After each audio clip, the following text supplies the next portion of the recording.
What's up, dude? Welcome back to Island Grove Studios. Thank you for tuning in to another Blender short film production live stream for our movie Roland. Today what we're doing is finishing up the movie poster. We're going to render out all of the layers, the foreground, middle ground, background, into separate layers, and then combine those in compositing and do all the finishing touches, as well as all the logos and all that stuff. So we're gonna get going, and I'll show you where I left off last.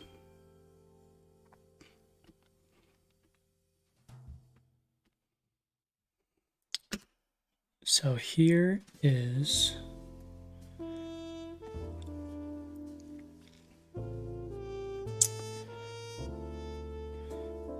the poster where we left off last time. It's probably a little loud.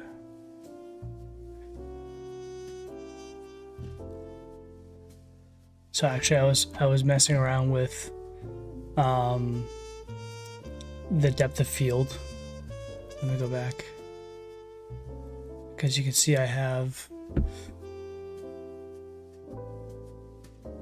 F11, F8, and F5.6. So 5.6 is obviously the more wide open lens aperture, so that's going to give us more depth of field, but I think it's a little too much. So I think because 11 is where all the previous versions were set to, but I think F8 gives it a little bit more separation. I don't know.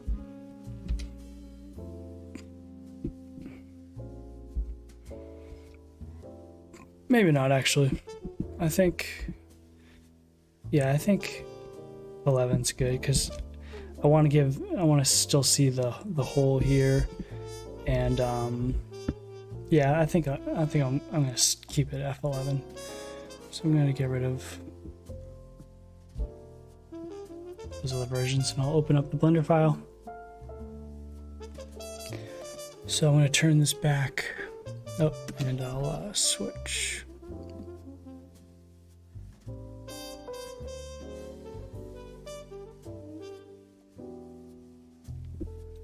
Okay.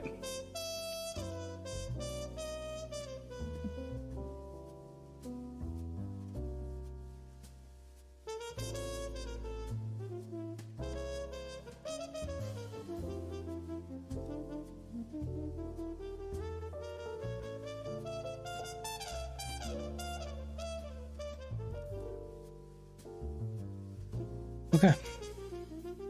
So there's our logo. Here's the poster. Should have set this up beforehand. But turn on render mode. Render view.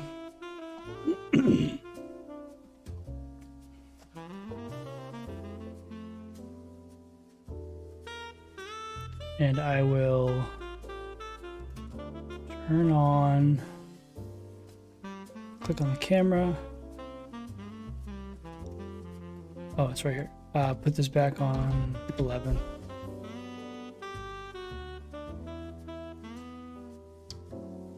I like that better. We also did 0 blades in this, but we should keep that.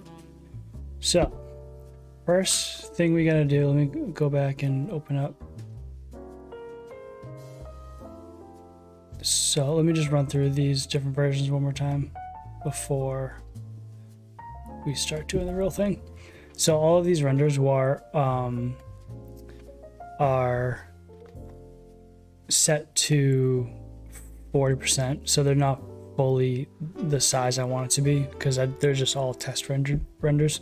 So we're gonna have to up the scale to 100% to get it the best quality we can, and then but first, before we do that, we have to, where's the thing? Here it is. We're gonna render out one pass with the hole, the bricks, the mini golf club, and Roland, and then we'll do the landscape, the ground, all the holes, the bushes, and the trees, and then we'll do the sky and clouds. Maybe we'll do the sky and maybe the clouds. Yeah, maybe separate the clouds and the sky as well, but we'll find out. First, we'll do this one.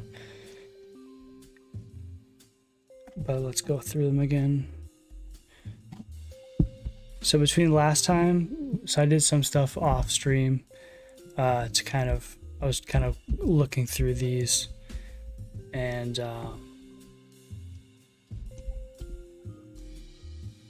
had some more tweaks. So we lifted his brows. So I think I got rid of, I moved this a bit because this was kind of touching. I wanted a little bit more separation with the green, and then this was, I wanted this all to be green behind him, so I just shifted this over here in the background. And then yeah, so and then I moved his eyes a bit, and I moved the scratches because I didn't like how it was right on his pupil or whatever. I didn't like how it was interfering there, so I moved the scratch texture over, and then moved his eyes because I realized his eyes are kind of looking not right at us, but like a little bit off to our shoulder or something. Like it's not dead on, so I shifted the eyes a bit. I think that's better. Small tweak, but so first let's go on and try to hide everything else from render that we don't need. So we can get rid of, I'm going to duplicate this file so I don't lose stuff.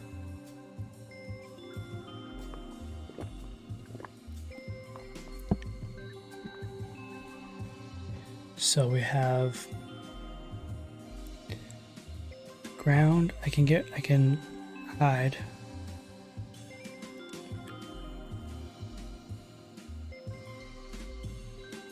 Don't need the proximity, obviously, but that's not being rendered anyway.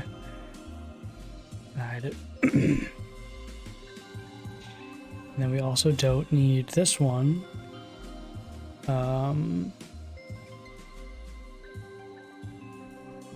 Ground. It is probably providing, no, we don't want to hide them because they're providing, we just need to turn them off in the render. That's what we need to do. So I need to go back and get this back. Ground, sky, need this. And we're going to turn on that.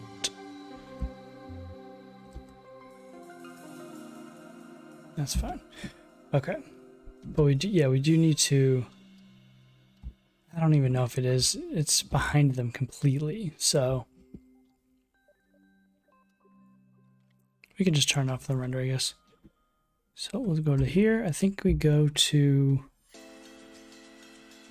visibility. You turn it off in renders, but keep all the ray visibility stuff, because that's what it's doing here. So we'll do that. And then we can literally turn off all of these. I'm going to delete the ones we don't need. Delete hierarchy. I'm going to hide all of these holes. We don't need them. For sure. Oh, except for the one that's in the foreground, which is 2. Yeah, 2. So we can get rid of, I mean, it should be called 1. Let's switch this. Whatever. 1, 5, 6, and 9. We'll hide those. Why is this? Oh, this is sidewalks. Totally not doing anything. This fence not doing anything. And then the ground, I guess we can, let's see. let's just turn this one off in the viewport and render as well. Well, I don't know if, yeah.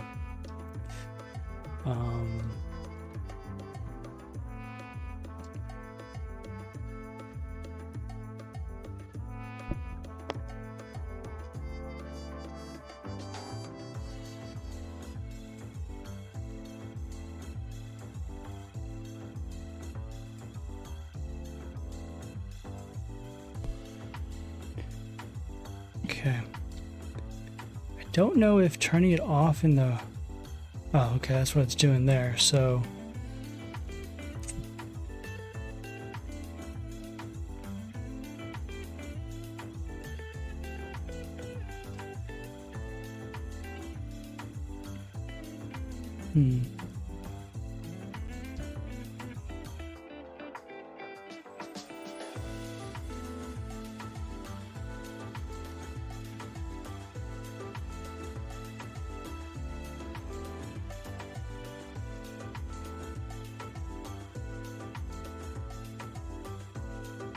Is it camera? It's probably camera. Yeah. Ray visibility and camera, turn that off. So do that. Same thing for the ground, camera, and the sky. Okay, and then we'll turn on transparency. Okay, cool. Let's see if this works. Save. And we also have to turn on 100%. This might take longer, much longer. We'll see.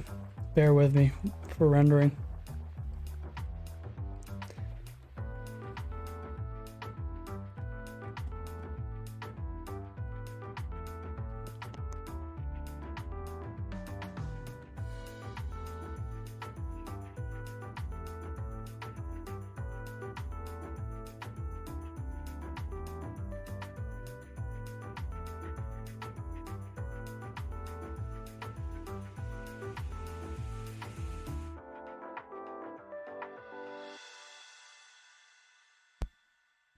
We'll see how long this first one takes.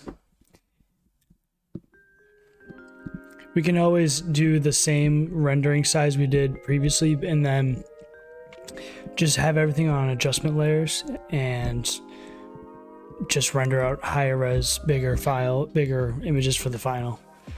We could always do that if this takes too long.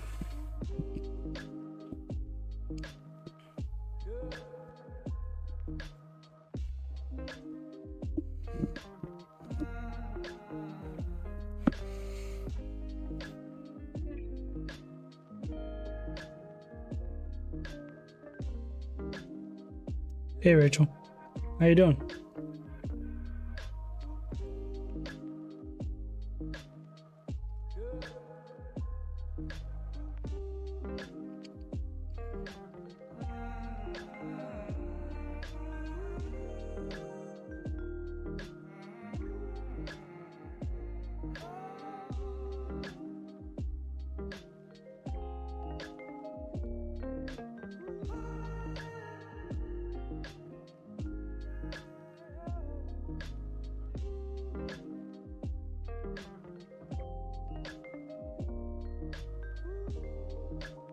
I have to find, I found an image in the past that kind of dictates, oh, here we go.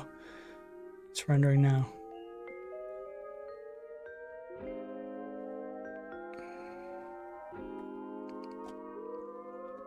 I found an image online that kind of dictates the order of operations for post-processing, like the order of the layers, kind of.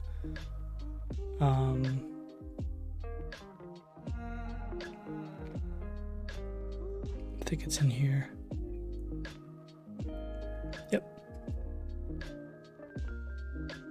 Oh, nice. How's she adjusting to it? Oh. So yeah, this is from Adobe Max. One of the sessions on post-production.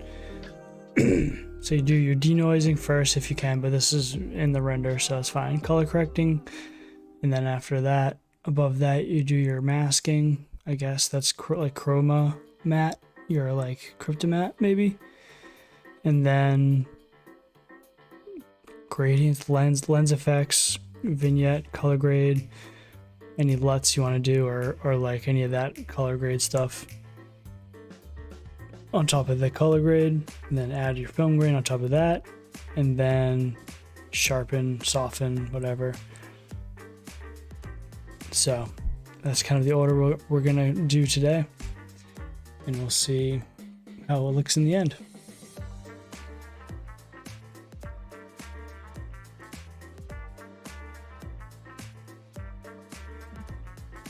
Yeah, she'll be fine. She'll be good. Oh, the clouds, god damn it. Forgot about the clouds. Okay. Bear with me. Shoot. Okay.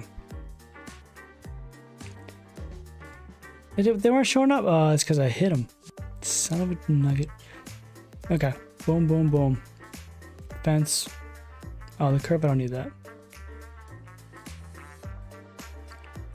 Yep. I need... Oh, well. Doesn't matter. Alright. Yeah.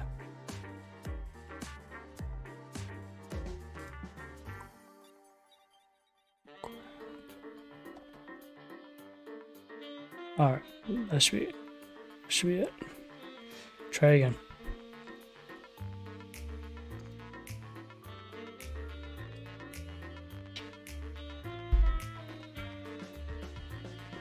This shouldn't be as long because that was the first. I should pre-render some before I hop on because it takes a bit to do the first one. But in due time.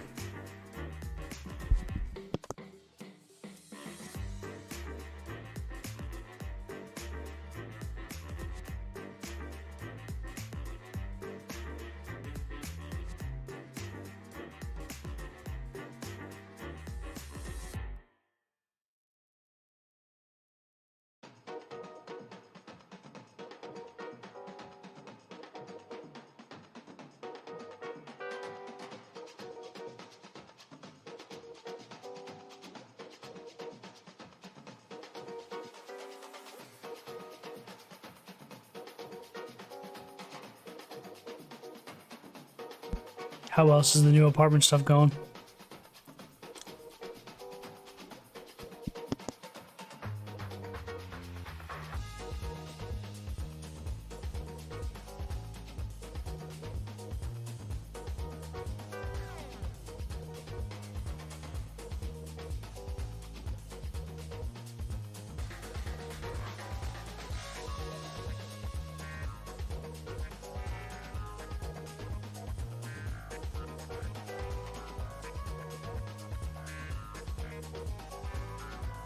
Come on.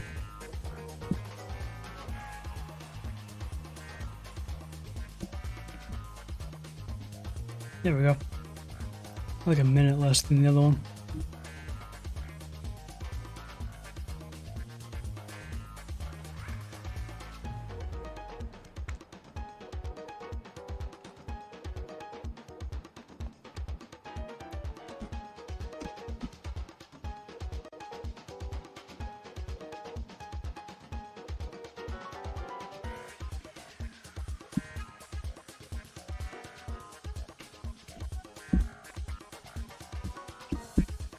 Nice, that's good to hear.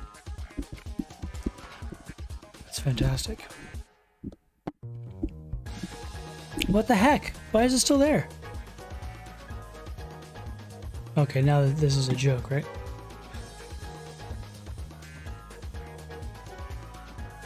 Okay, hold on. Oh. I thought that was the new one. It has to do the denoising.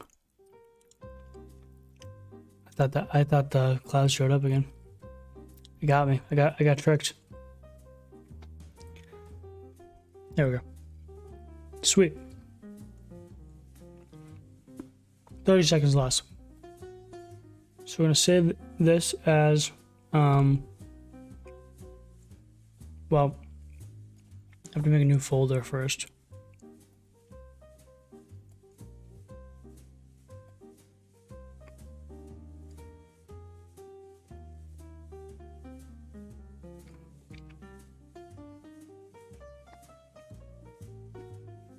Oh, cap locks is on.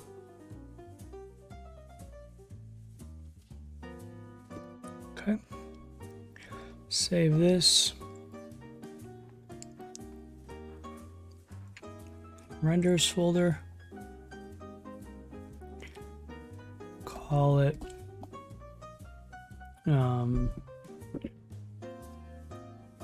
it's just Roland Roland, what was the other ones?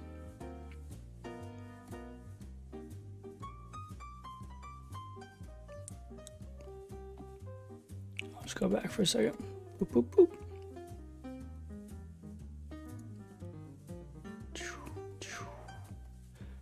These are like the official renders. Okay, and then I'm gonna say foreground V1 because these can always change again, like always. And then we need the alpha channel. Save. Boom. Okay. Now, slot 2. We're going to now hide hole 2 and Roland and the club, and then bring back all the other holes.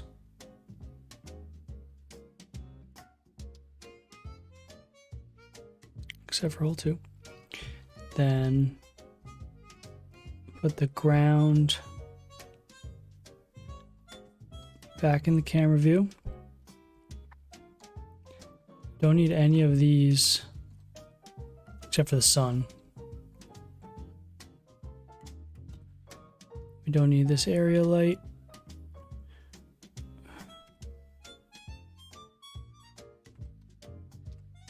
This one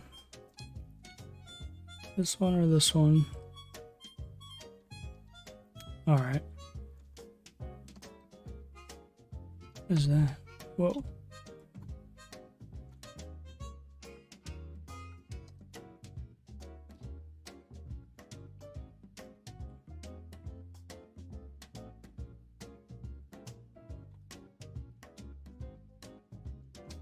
Oh, it's the leaves. Okay. We need to bring back... Okay, we got that. What happened to bushes ground? Camera view. Okay, great. And this one. And then we need the sidewalks back. That. We need the fences. Like that. And then we don't need the clouds. What is this light right here? Oh, that's for the clouds. Don't need these. Well, is that providing any light? I don't think so. How bright are they? 5,000. This one's pointing upwards, so. No. Okay. So I can hide those.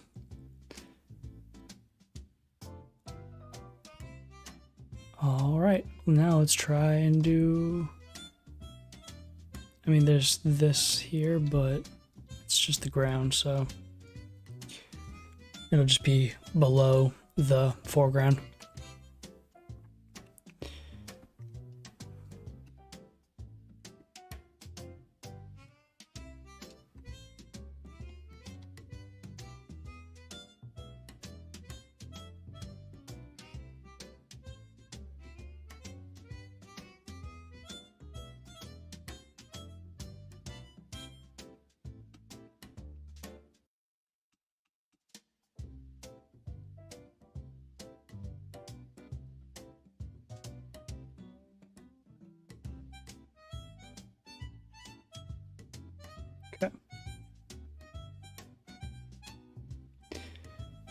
try this. Boom.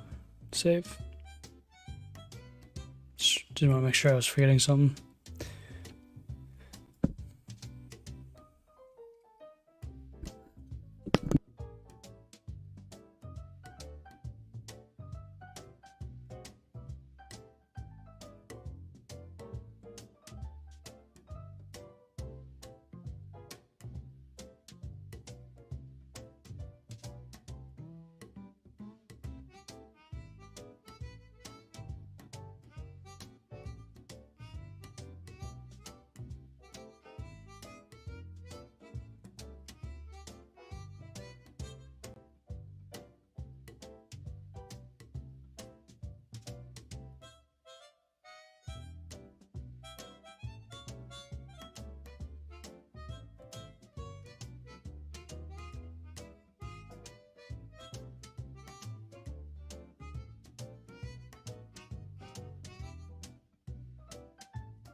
Chugging along. Once we have all these rendered, I wasn't sure if I wanted to tweak anything in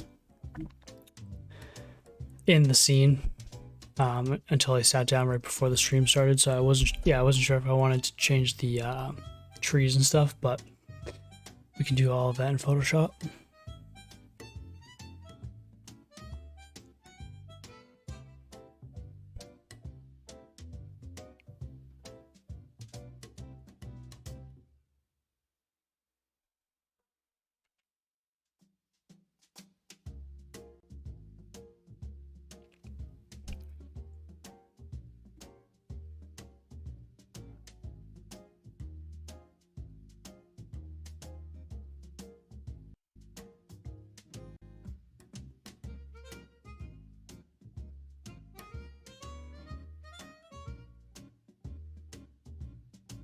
Coming.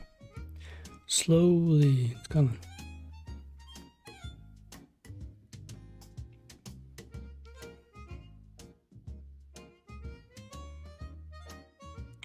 And then if we have time at the end, I'm going to try. So I'm not going to do this in Photoshop. I misspoke. I'm going to do all of this stuff in After Effects. And then maybe, I mean, I can always clone. I can do cloning like I mean, a lot of the Photoshop stuff in After Effects, but if I need to do anything crazy, I can always bring that into Photoshop. We'll see.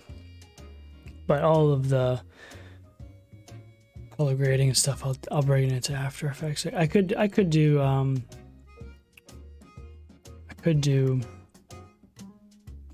what is it, DaVinci, but for now I'm just gonna stick to what I know. I know DaVinci a little bit, but perfect. That's pretty much the same thing as what I see here. All right. Save. Call this middle ground. I don't know.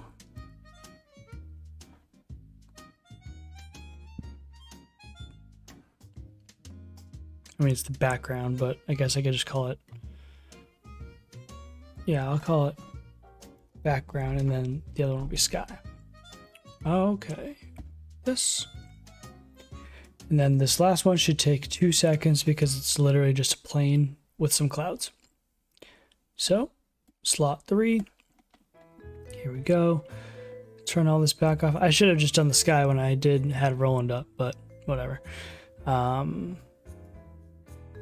The ground, I just need the background so I can just hide everything. As well as this. All of the mini golf holes.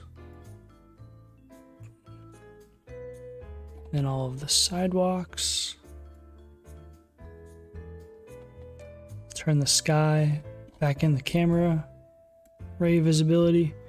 Oh, you can see a fence. Trying to get in the shot.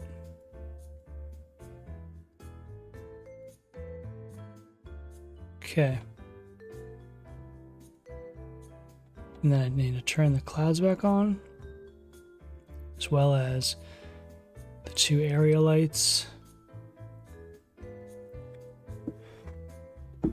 if I have to separate the clouds in the blue sky, I will, but for now I'll just leave it. Okay. That's pretty much it. Save. Again, this should take 2 seconds, right?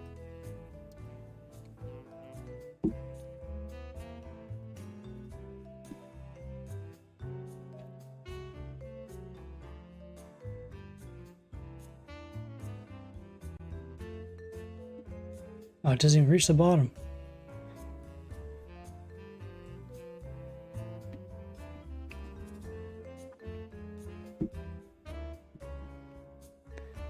I'm gonna fix that.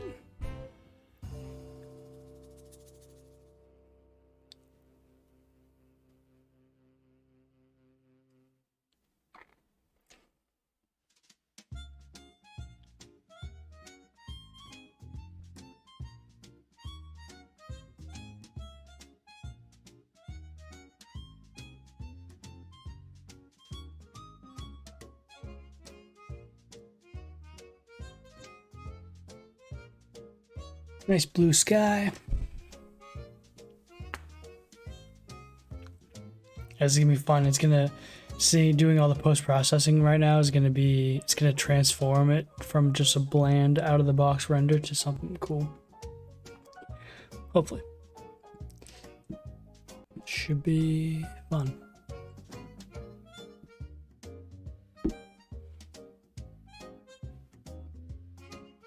I don't know how I'm feeling about that cloud underneath, under that one though. It's kind of whack. It's kind of weak. I mean, it's how we've seen the.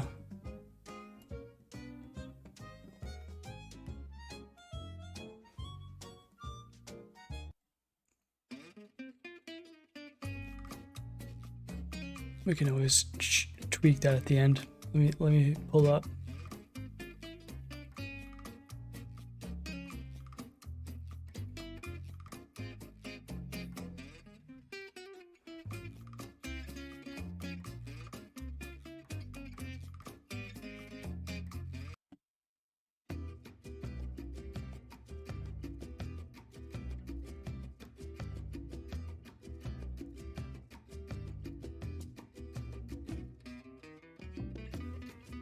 You can't even see it here, so it just looks weird on its own. Okay, good enough. We can always, like I said, we can always tweak it, but save. And then I guess we could just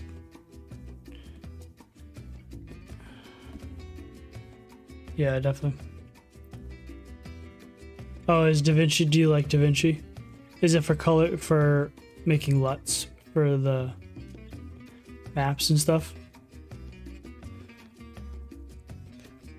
I could put everything back, but I'm just gonna save it. I'm just gonna switch over to After Effects.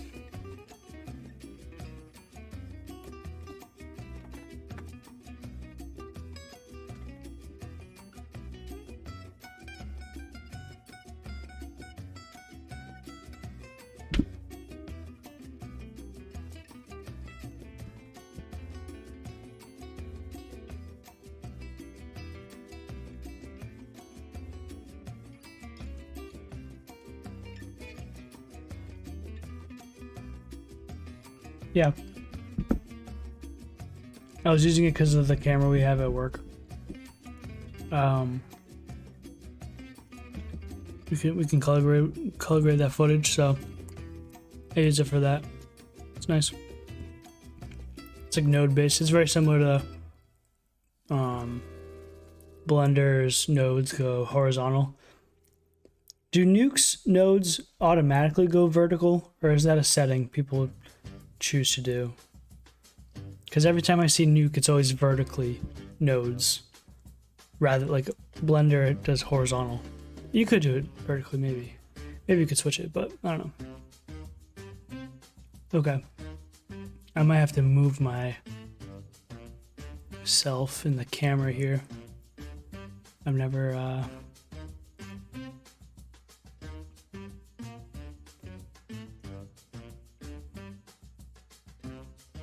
Yeah, I'm pretty good. I'm just in the project. I guess I could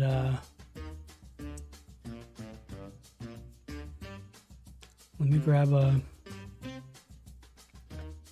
not the paragraph one. No, not that. I want info. Let me grab the info. Yeah, there we go. Perfect. Boom. Love it.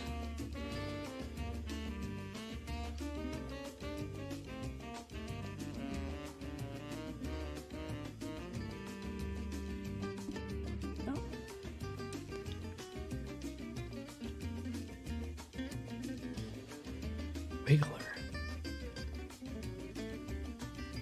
I have no idea what that does. Okay, so I'm going to import all my layers. And then we'll get to the fun stuff.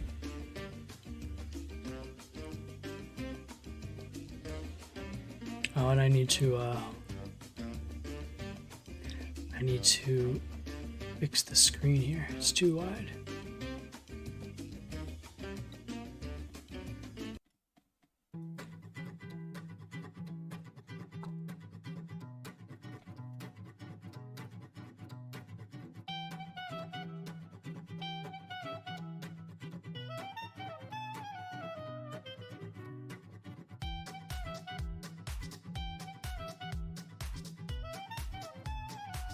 Oh crap, you know. I didn't save this guy. I'm an idiot. What a dum-dum. Alright, well first I have to fix this.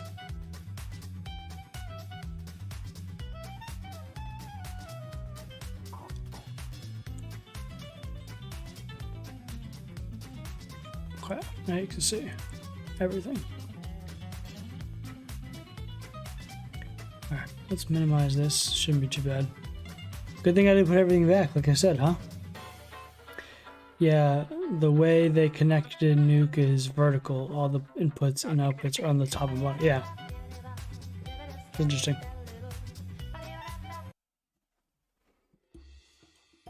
I think that makes more sense, though, to me. Because it's like layers. Stacking them up. But...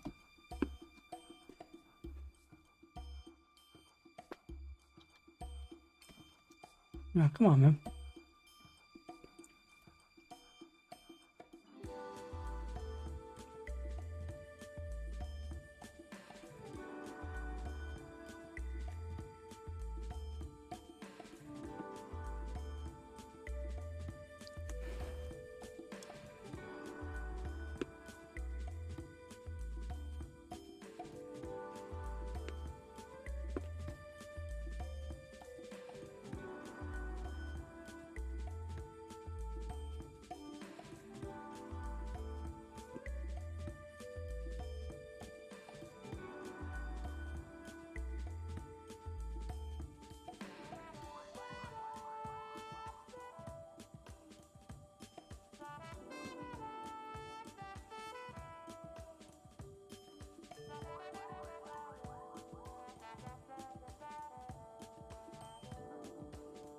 Give it another try.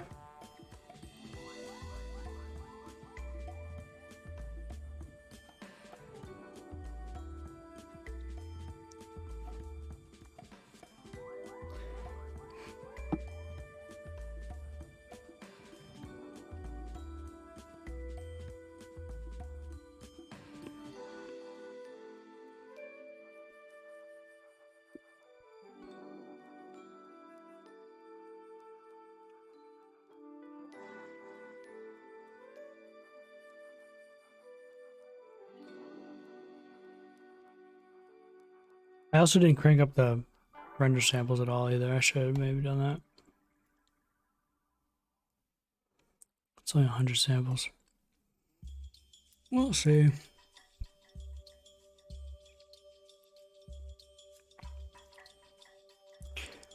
For this one, I should have just put everything in its own different collections. I'm going to do that right now. So I can go back and tweak stuff. But first, I'm going to save the one, like I'm not going to be an idiot and do it again. renders.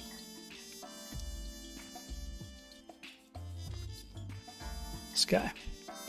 Don't need the alpha channel. Boom. Okay.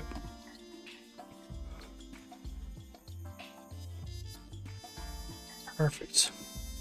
Save that. Now I'm going to make a new collection called Sky. And in there, the sky is going to go in there. And all the clouds and these guys. Boom. That's it. Sky. Now, the bushes on the ground. Fence curve parts. Grass clumps. No, that's for the other one. Ground. Leaves in the trees. Not that. The proximity and the sidewalks. I'm going to call this collection Ground.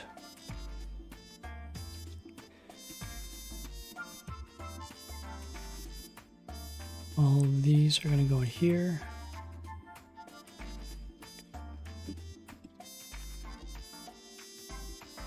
As well as these.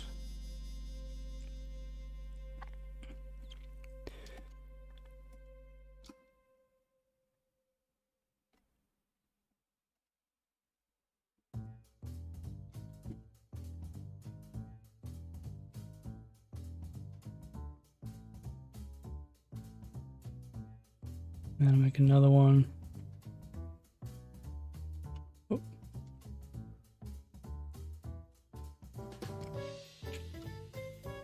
Call it foreground.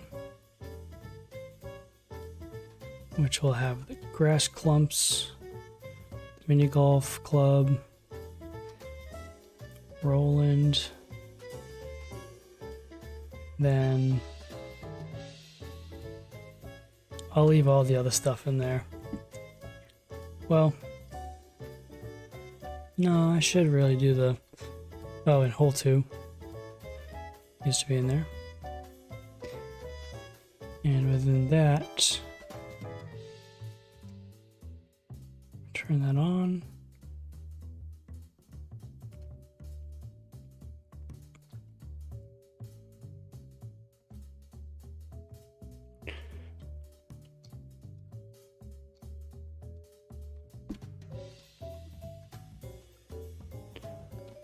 See which of these lights.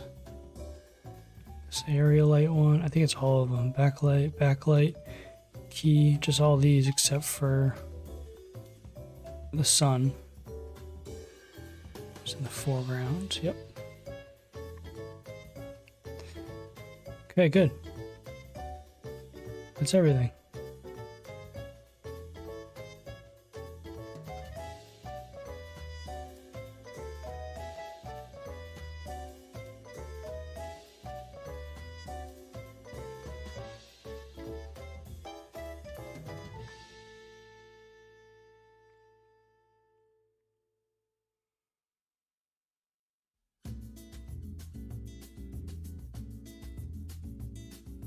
Cool. Great. Save. Now we have a version that I'm going to rename that file to like render or something. I'll leave it for now. So I'll go back in After Effects, import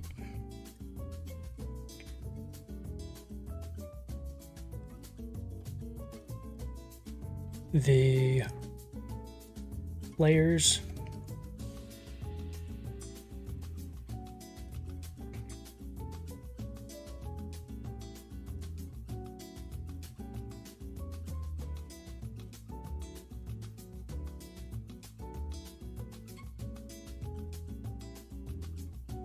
Drop these into a comp.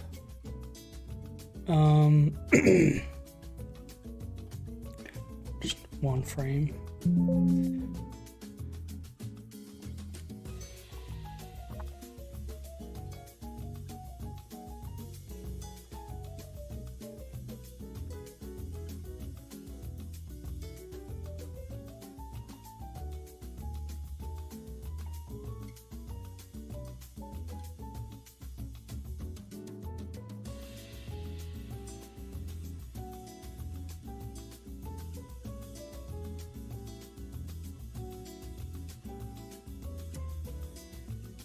Okay. Bring this down. I'm just trying to make it so I can see it better. Cool. I need to put the background. I need to put the foreground in front. Yay, alright, cool. So I'm gonna also import, I'm gonna label these renders.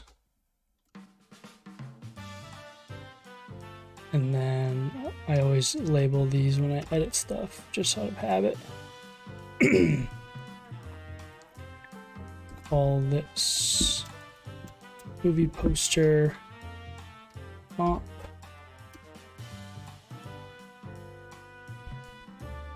And then I'll make a reference file.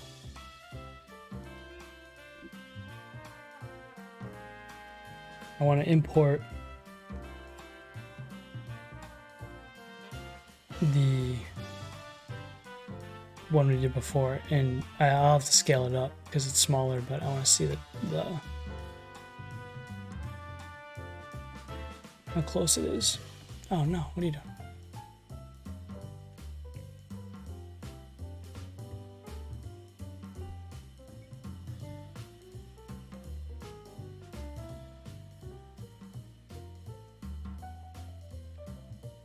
It's 40%, that's 60. I don't know what it would be.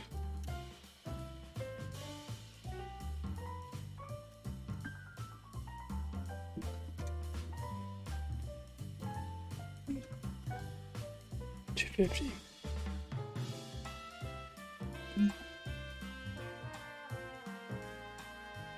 So the sky, okay, the sky got darker. Oh, we're losing some of that goodness around the...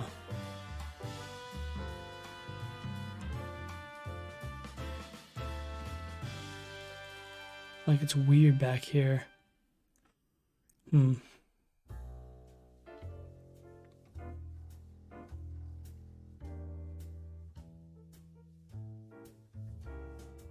Like there's like a fuzziness around the edges. Oh no, oh no.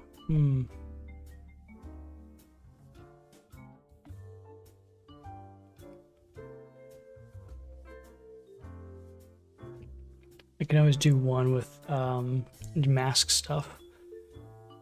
No problem. But I don't know, it doesn't look the same.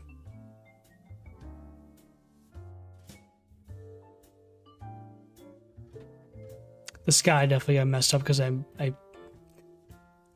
brought the thing down, the edge down. But even like the way that it, like the edges and stuff, it doesn't blend as well together. So I think I might just, well, no, can't decide.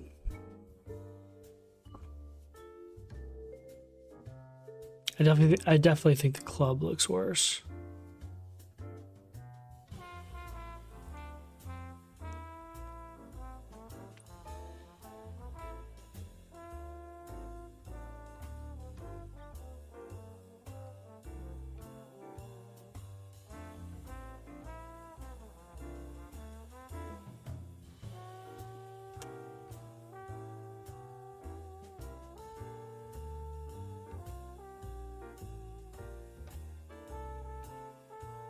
In fact, scaling up this just gets rid of some of the sharpness. Maybe we should just do this one. We wasted a whole bunch of time, but whatever.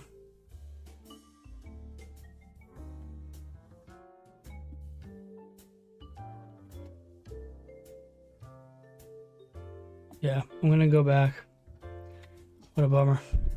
We're getting through it. We're working through it together. This is a live show here, you know? I'm going to... What are you doing, dude?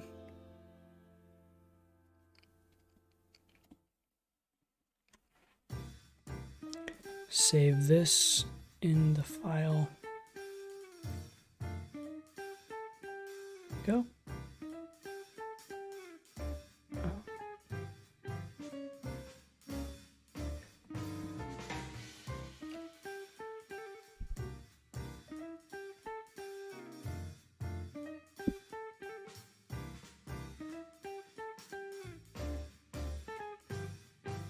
All right.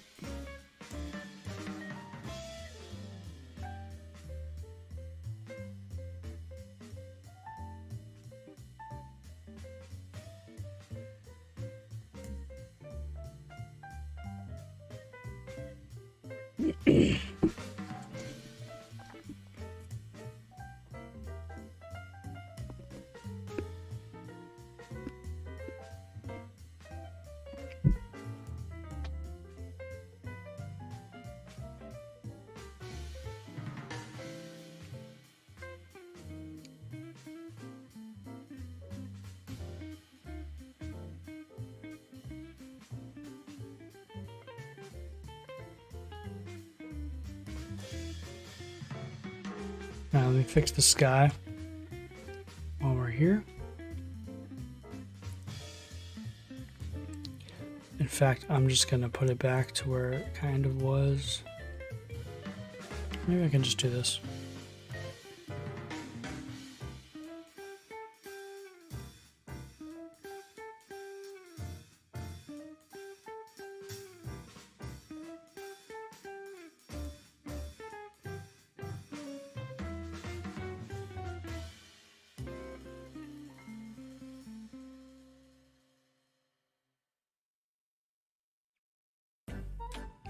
Okay.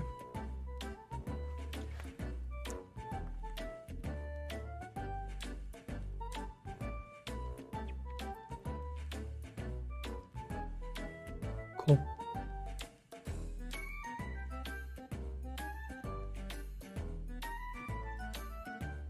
What is this song? Good Lord.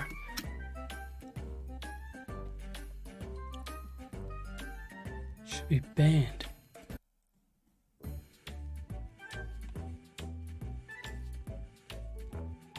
Alright.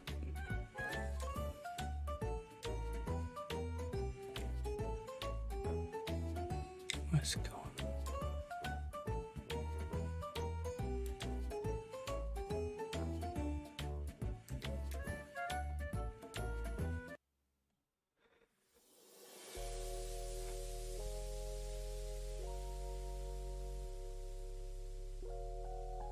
I think that looks pretty much the same.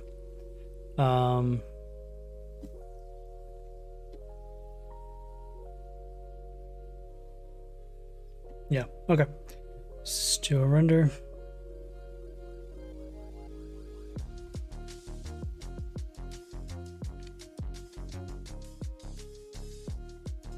Oh, except these aren't on, dude.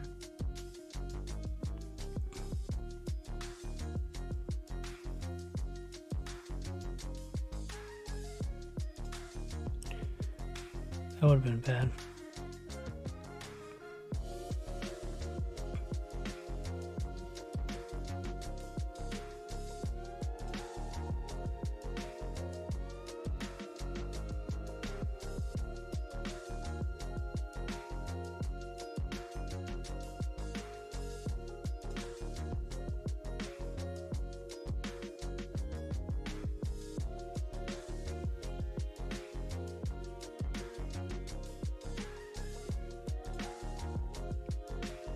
Okay, I think that should be all set. Sky. Yep. Cool. No, that. Yep, that's right. Okay. Hole number 2, that's good. Okay, good.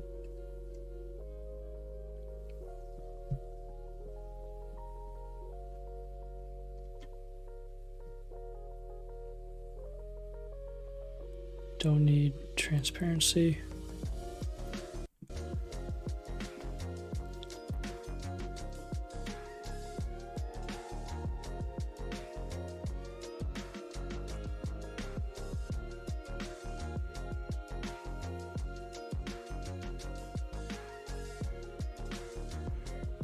See how long this one takes.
Come on.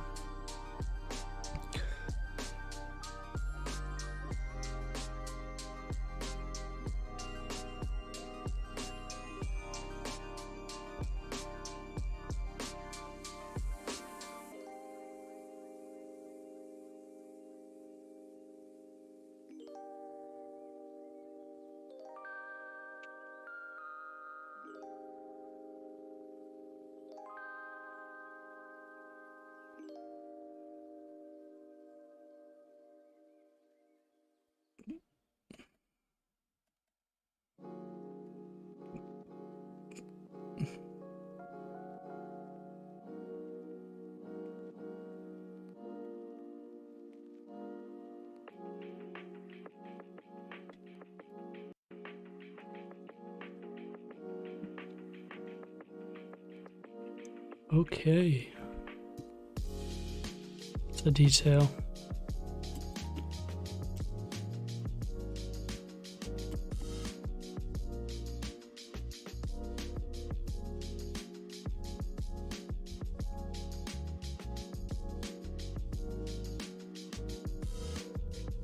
Save as.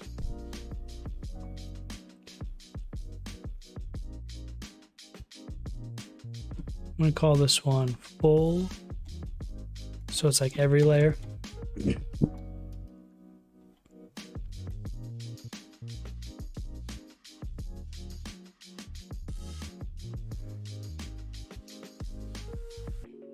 Okay. Now I'm gonna save.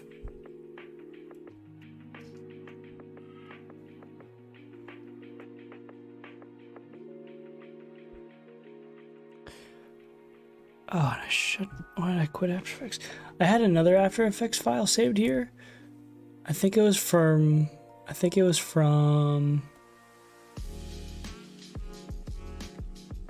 This thing. This first.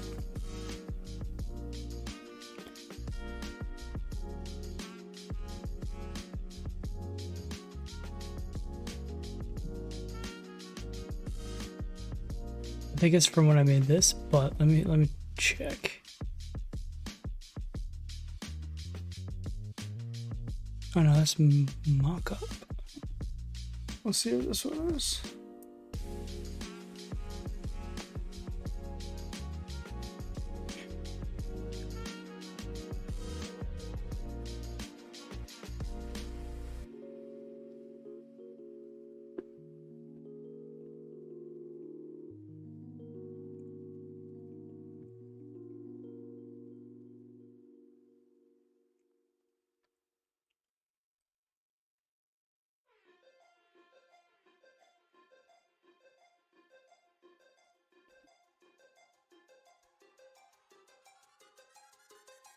Yeah.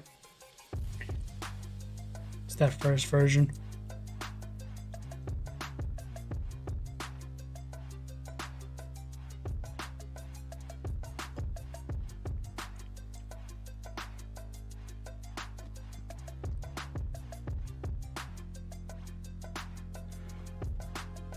So this one has the paint effect that I might show at the end, but it's right here. But we'll get there. We'll have to do the other stuff first. So I'm going to open up a different file, the one we just did, right here.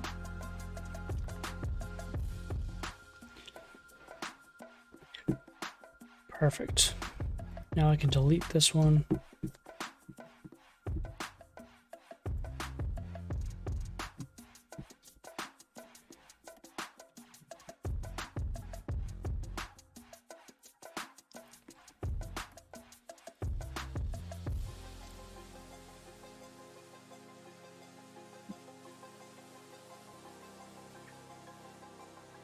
There we go. So here we have the above. I'll label these ones green or blue. Whoop. That is not what we have for cyan. Are you kidding me? That's not. And this one can be blue. That is the grossest cyan I've ever seen.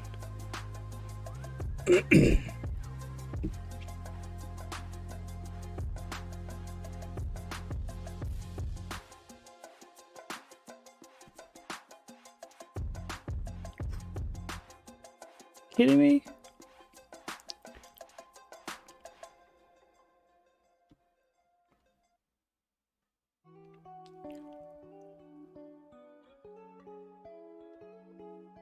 So crazy.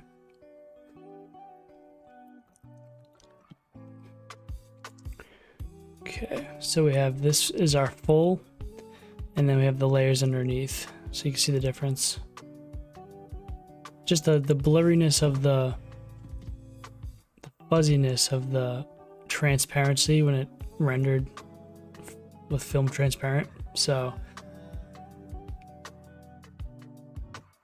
it's losing a lot of that detail in the edges, but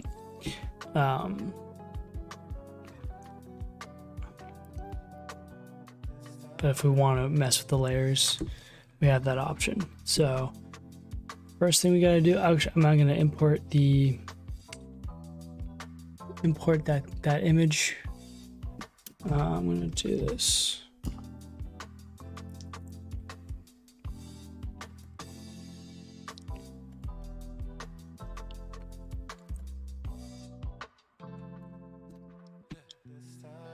I want to look for that processing image. We can use it as a checkbox.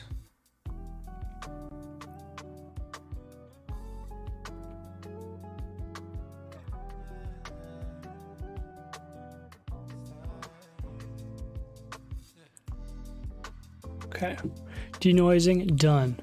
Color correction, that's what we gotta do. So I'm gonna make a new adjustment layer, new adjustment layer, like this.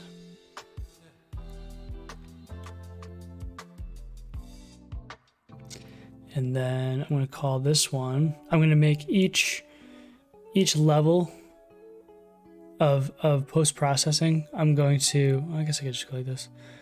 I'm going to add a different adjustment layer. So I'm gonna call this layer color correction. I'm gonna bring in, I'm just gonna do the Lumetri color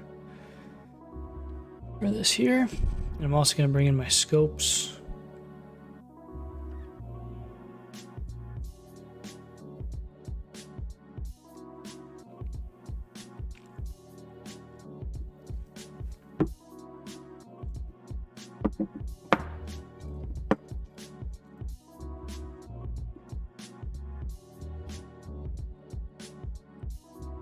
don't know why it's not showing up.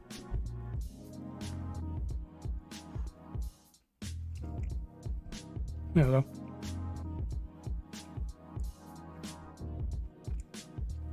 To Luma. So we're getting good range already. We don't have anything peaking. We have everything exposed properly. That's pretty good, actually. Nothing's blown out, which I thought this would be. If I go to my eyedropper, where's my...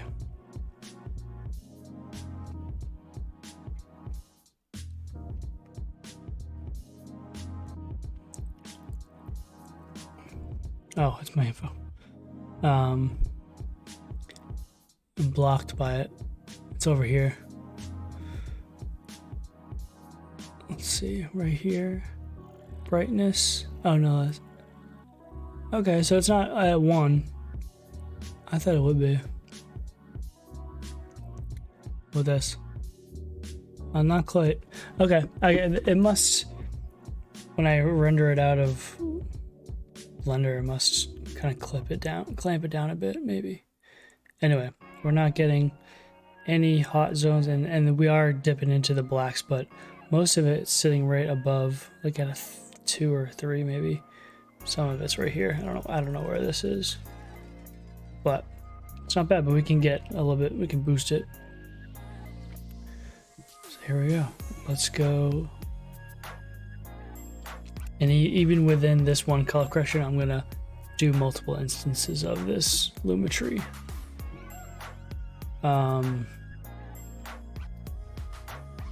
Scooch this in more.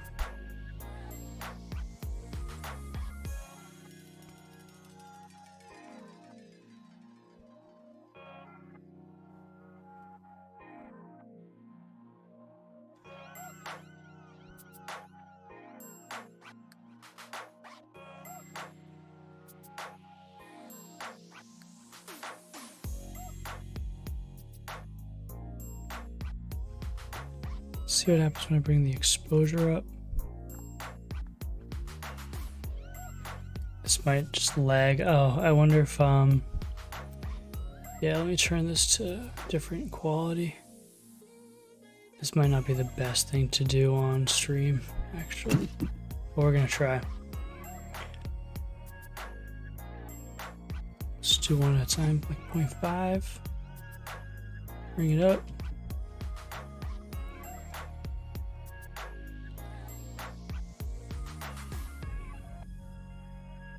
Probably do the contrast a bit.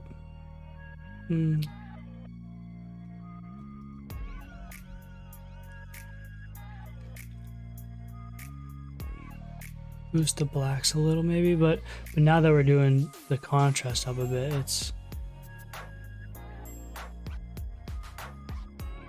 I don't want that, so it's kind of creeping on the...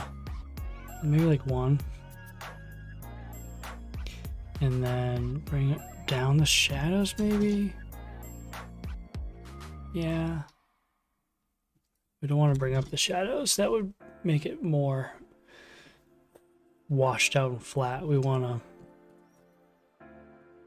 bring down that value a little bit. Maybe boost the whites a little. I'm paying attention to what happens to this these scopes here. We don't want to clip, but trying to see where we can maneuver. So let's bring down the highlights a lot, and now we can boost the whites a bit more, maybe. But then we're clipping a little bit, so maybe not too much. I'm gonna bring up my shadows a little.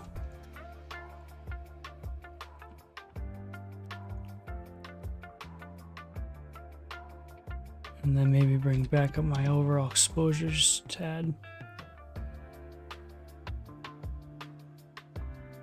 Little difference there, little by little. Okay, so let's go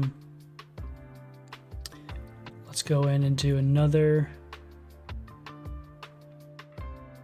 effect, Lumetri. For this one, we're going to maybe blur it a bit. We're gonna boost the colors a little bit. So we're gonna up the vibrance quite a bit, I guess. I don't know. It's for you guys on especially on this little screen. It might be hard to see what I'm doing. Like small tweaks, you aren't really seeing much of a difference. So it might be a little bit boring for you guys. Sorry, but yeah, this is. I guess you know what we can do before. Well, I'll get to this too, but let me put in the logo and stuff because that's the most kind of fun too.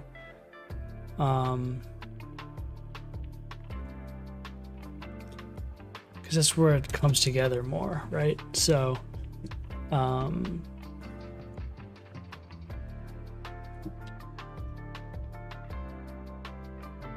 so let me do that. Doing these little tweaks is probably hard to see anything at all. But just for now, let's see. Just boosting it up a bit. Okay. Save it. And then let's bring in, go to File.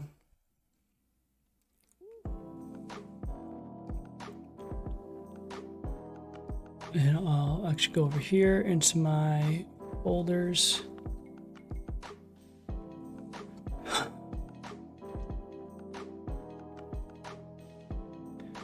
Bring in the logo.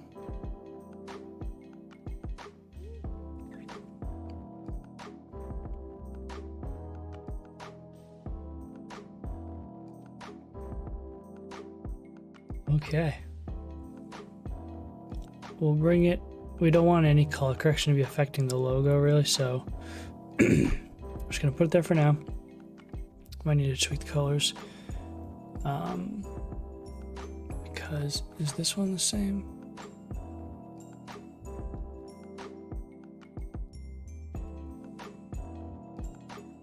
Yes.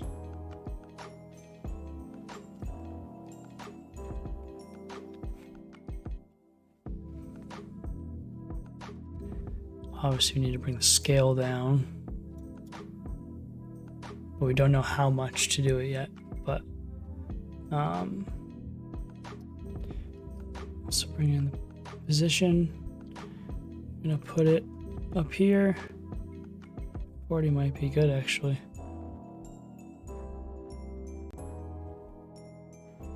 Oh, that blue is clashing a lot. We're gonna have to change something up here. But overall, here's the layout. And even this color isn't matching, so I mean this is what I want his color to be overall right here. So I think the logo just needs to be tweaked a bit. So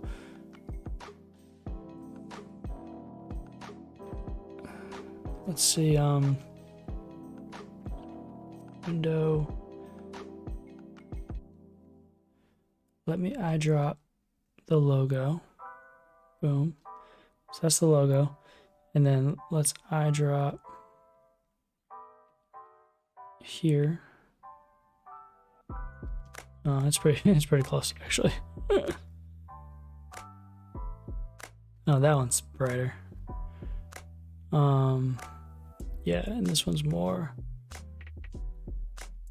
Yeah, 0. This is actually like my colors for my logo. So I'm gonna do that.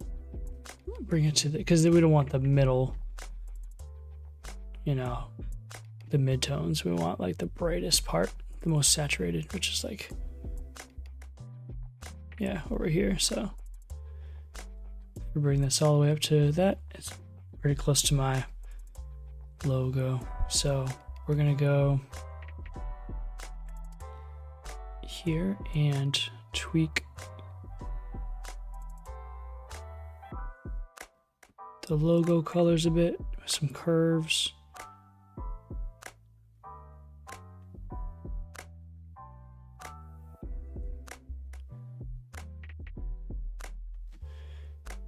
we're gonna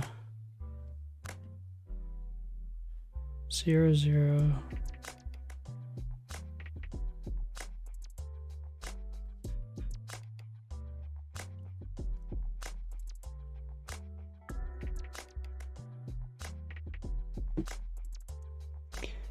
Zero zero C 7 FF. Now I need it to be 9. I could just do the what you call it? This is good enough. There's a effect called color replace color, is it? Color change to color. And we're changing from this color to my color 0.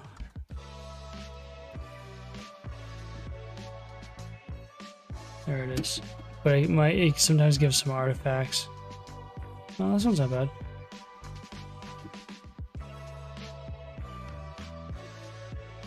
Let's change hue, lightness, and saturation.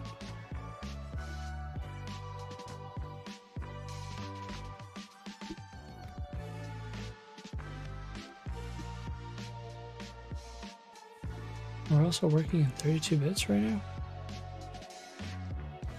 Guess we should be, right?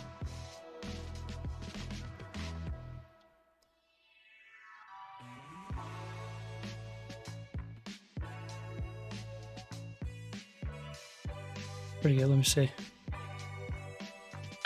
Snapshot.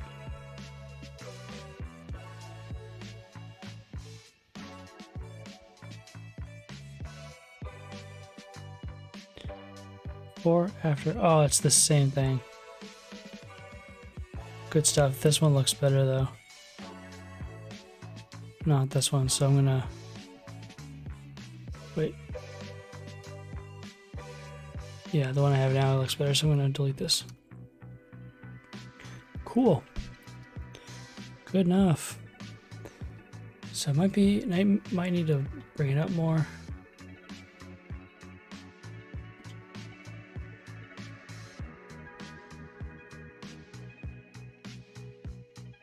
And I might need to warp the trees a little.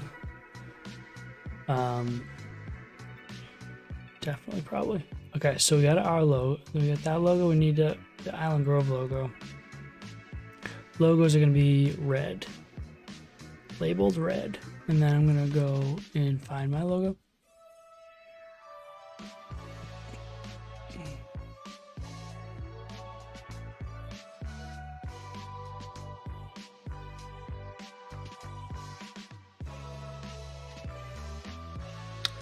Grove logo. There we go.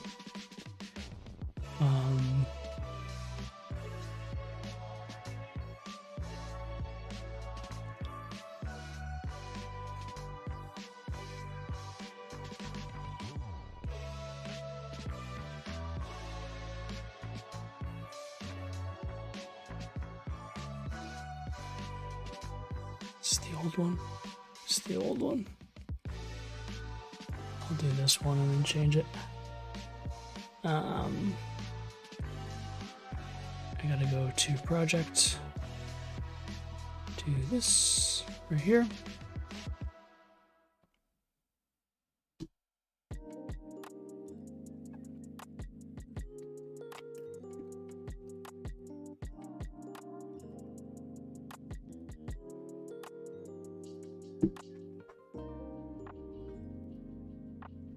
Okay, I'm gonna drag in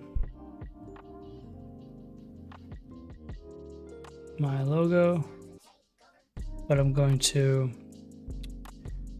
because I don't have a white version, I need to fill it, generate, fill. Probably just do white. Then bring it, just gonna bring it way down here. Snapping.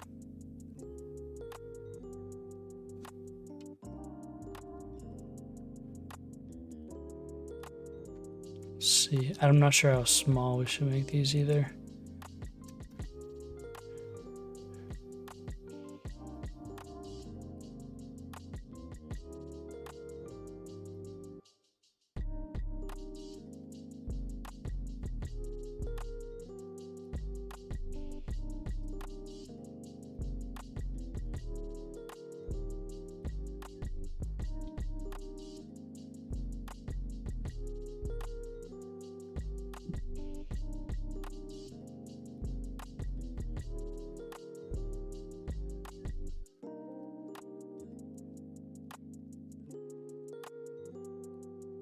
That's 10 pixels away from the edge. Let's see how that looks. No, it's all right. I'm not sure if I can put the Blender logo on the poster because I don't work for Blender, but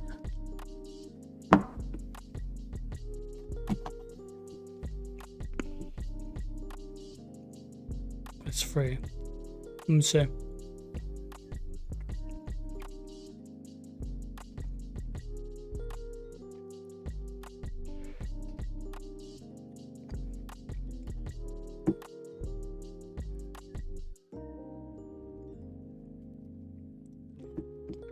I'm going on the website where you can download the Blender logo.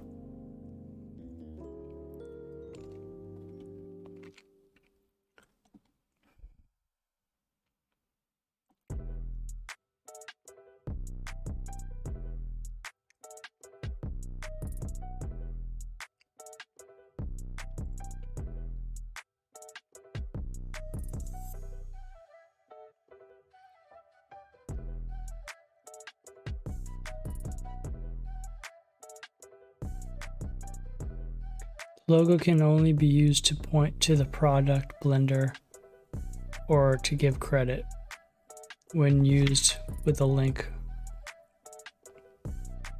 It should point to the Blender. Okay. You will visualize and promote your own branding more prominent than you use the Blender logo.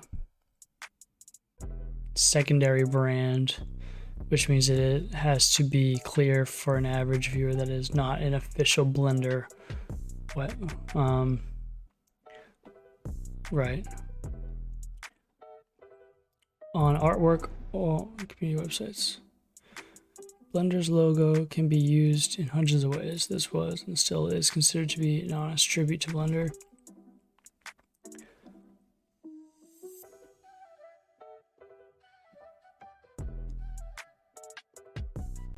I mean, I'll definitely put it in the credits like this, for sure. But I don't know if I can print it on the poster, you know? I mean, it says it's as long as it's not prominent, so... Like... It's being used for the...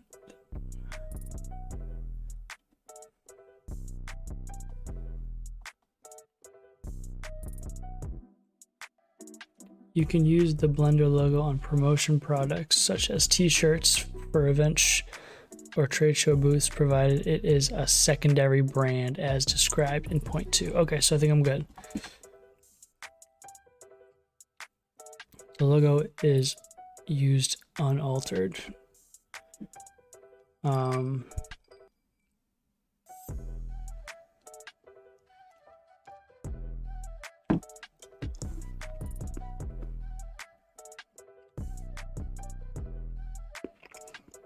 We're giving credit to Blender, so okay. That's good enough for me.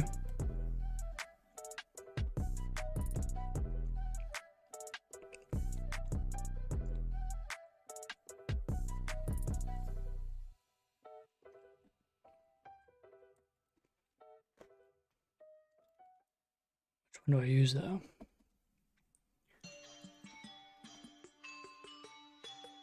The wet one, definitely. But yeah.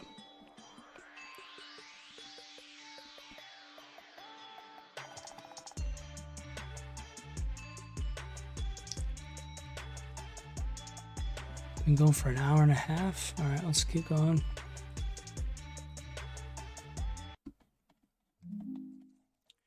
I'm going to draw some guides in.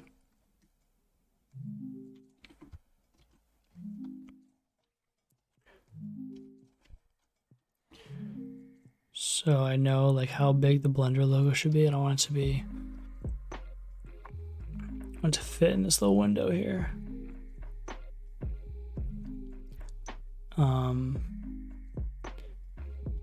There it is. Scale this down.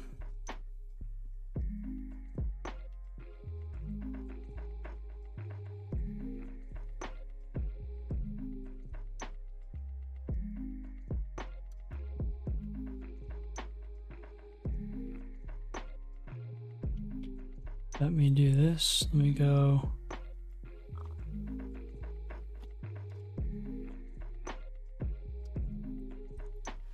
See if this works.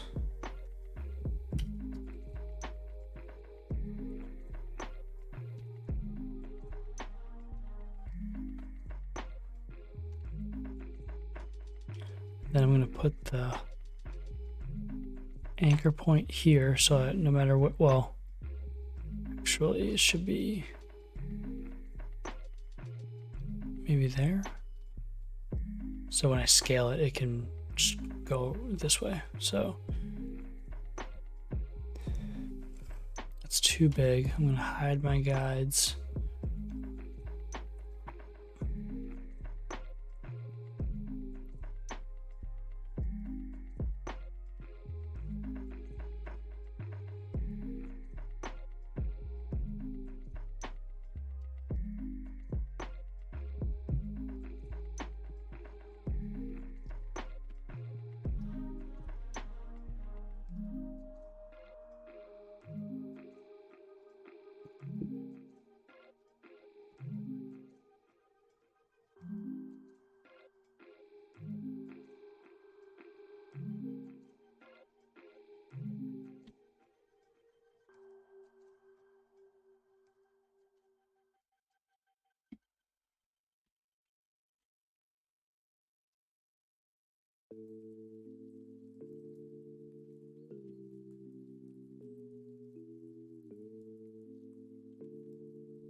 I don't think it's too overpowering it, so I'll do even less.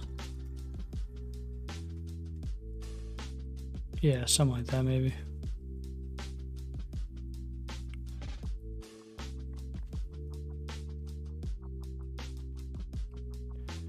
Make these ones red too. Bring them down maybe a little.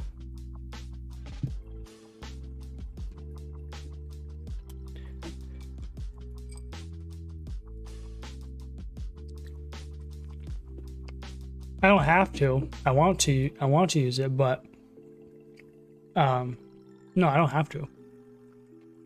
I kind of want to though. We'll see. Trying it out.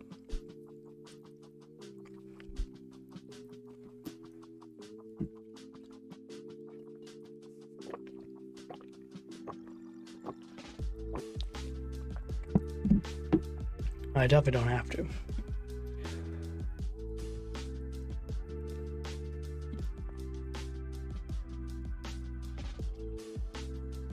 It's actually good because it's like right in the, this is where the depth of field is kind of, the line is right here kind of. I mean, it's gradual, but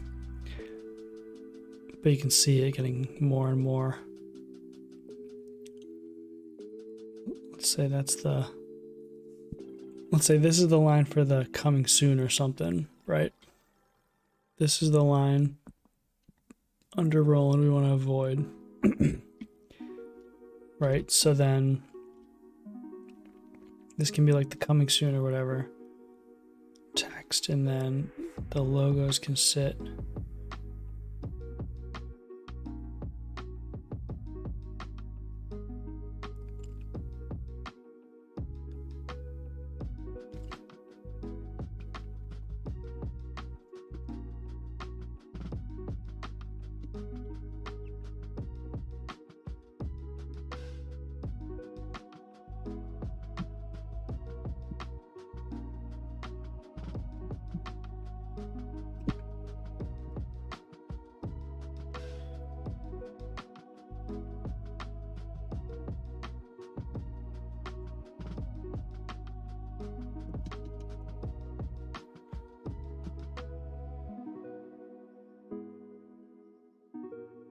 Make this tiny bit smaller.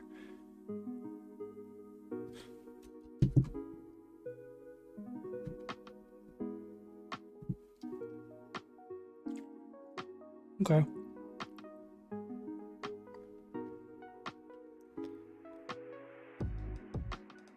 Nice. How many how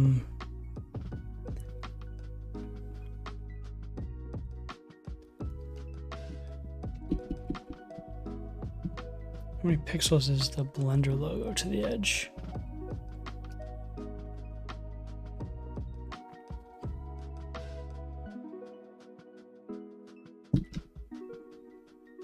Let me just put in some coming soon text just for now.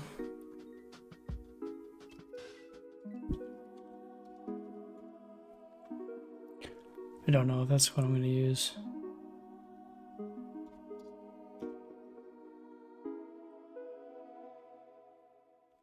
I gotta figure out what font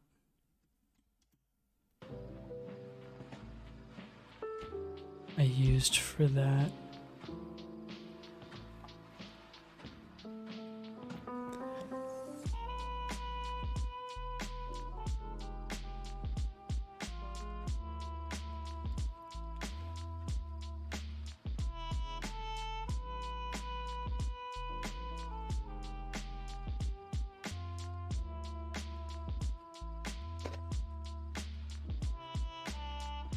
Thinking like, dude, you're like teeing off soon, but teeing off isn't, that's not that's golf. That's not mini. We don't tee off for mini golf. I mean, you can say it in jest, but it's not really, it's not accurate.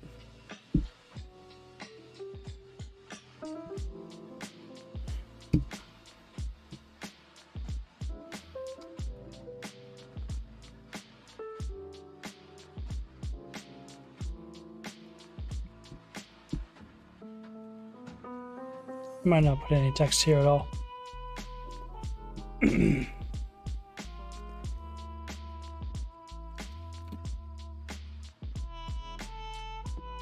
Yeah, I mean, it kind of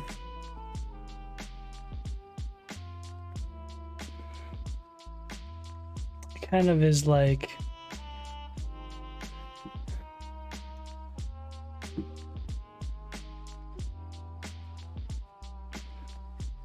distracting maybe.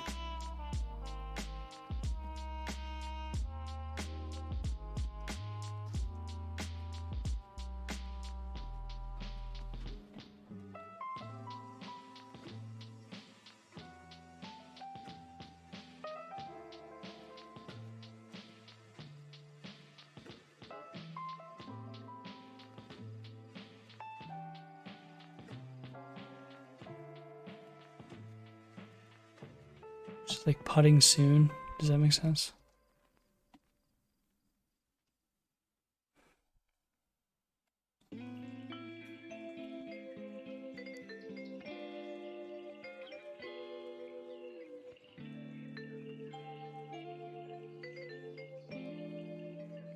Sounds like pudding. I don't like that either.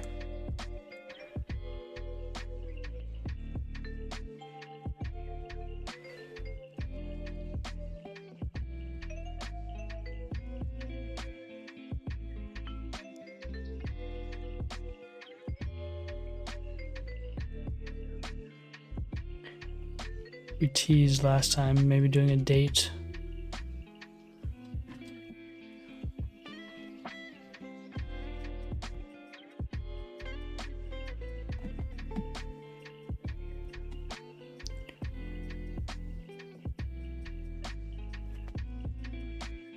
Putting soon, yeah, I don't know. I don't like that.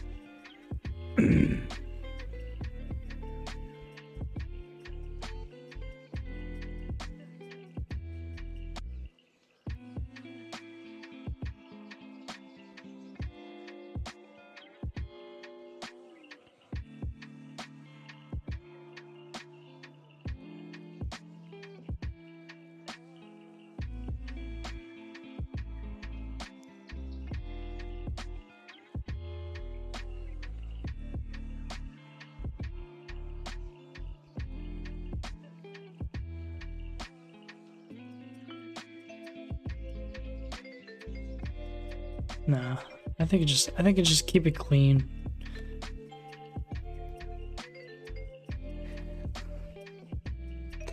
I have seen like that you can do a tagline. Oh, you know what? No, there was something I might want to put here. Like a short film by, maybe.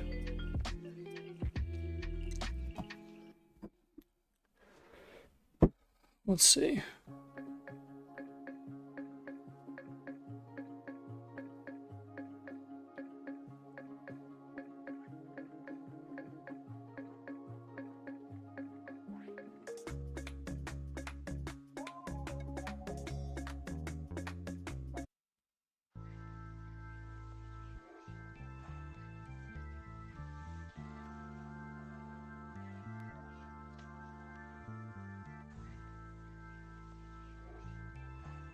I'm trying to find the I did a mock-up.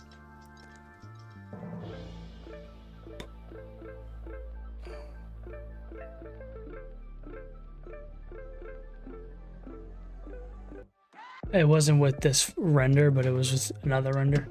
Let me see if I can boot it up real quick. Because it had something, it's like a short film by Roland Studios and then a short film by my name. I think I'll put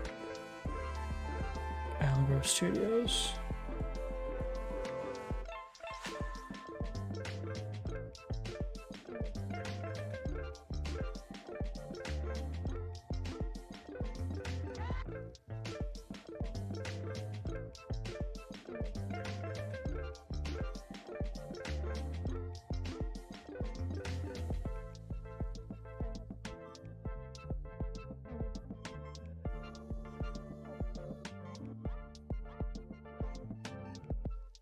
Yeah, add the logos here. This was a different kind of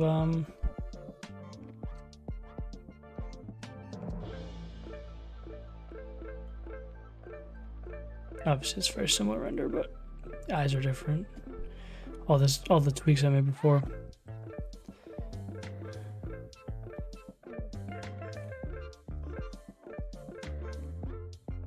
Didn't even have the bolts in there. Which actually I don't even know if I like the bolts. It looks cleaner without them.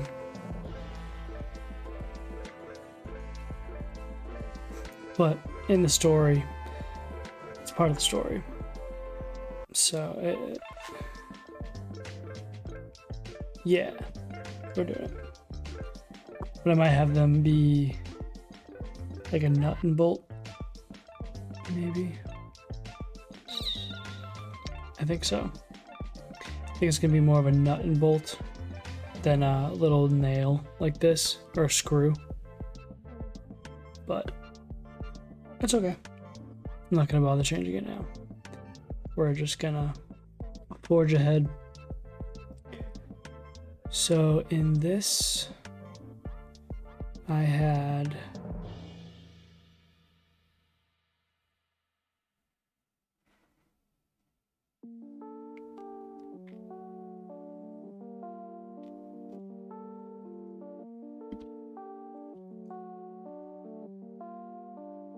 short film by Nick Clark in the middle here. This is what I'm gonna do.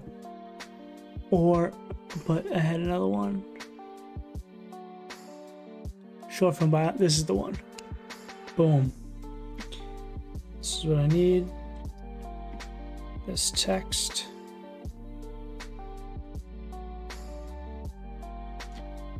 I'm gonna copy both. Good Lord.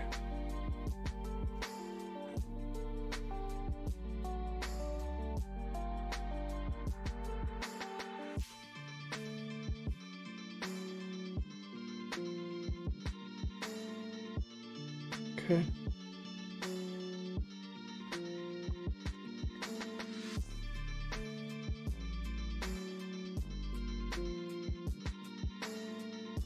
Paste. Okay. It needs to be bigger because this is a bigger image, but I'm gonna make this one orange. Duplicate it. Hide the bottom one.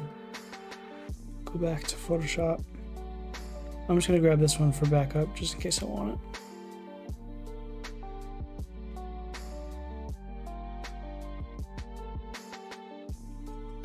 Copy. Paste. Okay. I had them more in the center of this one, I kind of like, but we'll see. Don't save. I want to do this one. I need to make the font bigger.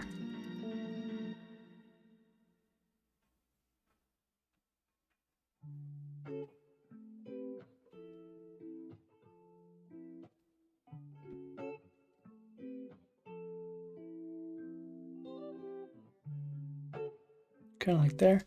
And then that way I can bring up these guys.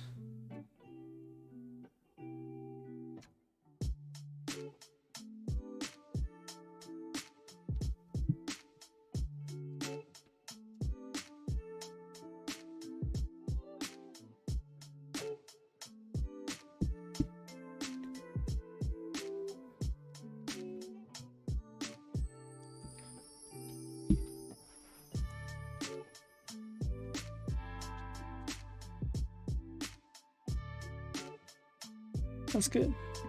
I think this can be a little bit bigger, maybe.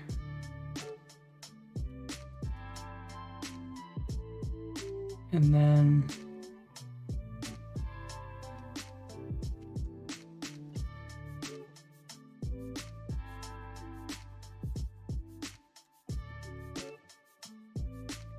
match the font size, perfect.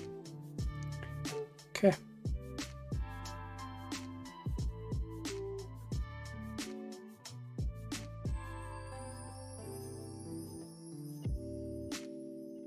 Let's have the bottom of the text be the middle of the logos. So it looks like the Island Grove one's good.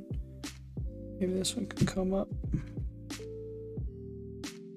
It's pretty much in the center too, actually. With the big logo. Yeah, I'd call that good. All right, we're good. We're getting to the cool stuff.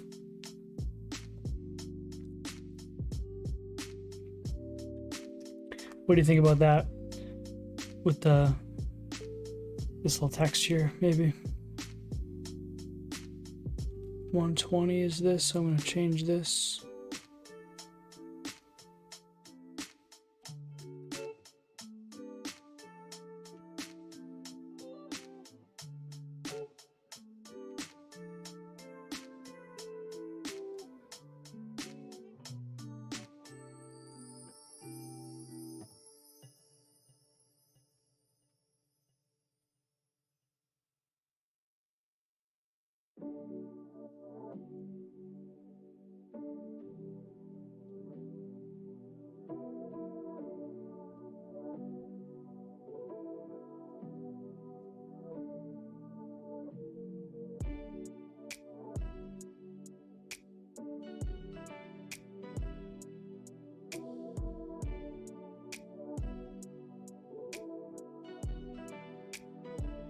Nice, good.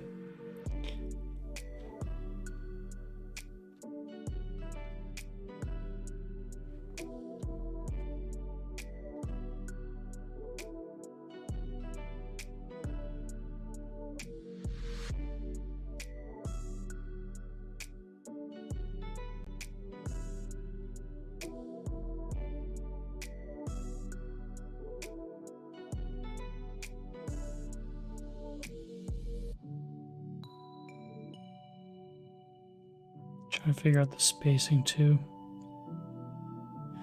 If I want it to be like super close like this, or like kind of spread. I don't want too much.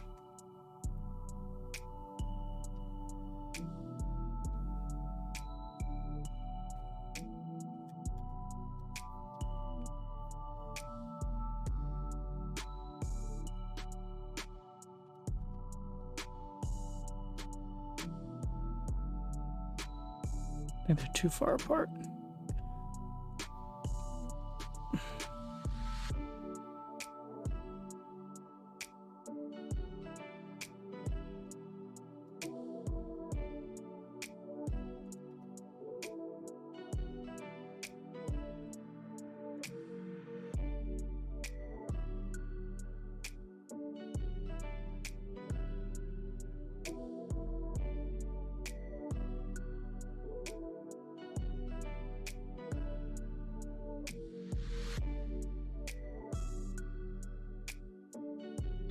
That's pretty good.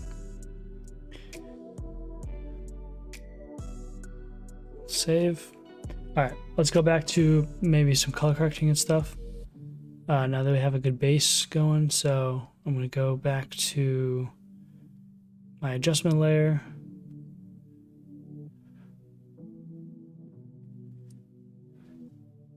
And then go to the effects panel and continue to tweak some of this stuff. We're getting now clipping because it's looking at the logo, which is pure white right here. You can see like that's the R, that's the O, L, A, and you can even read it. Like it's squished, but you can kind of see the R, O, L, and you can kind of see like the A and D. And then this is him, or this is this. No. This must be his eyeballs. I don't know. But we can hide them. I don't want to hide them though, but we should just take it into consideration when we're tweaking these because it's not overexposing anything. And this, all of this is the logos. The text here and the logo here, the Blender logo.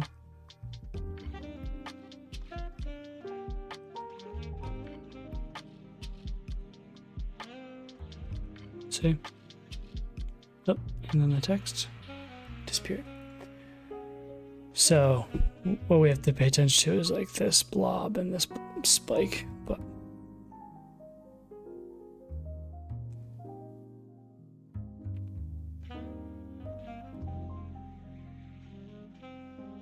I think I don't want to put this.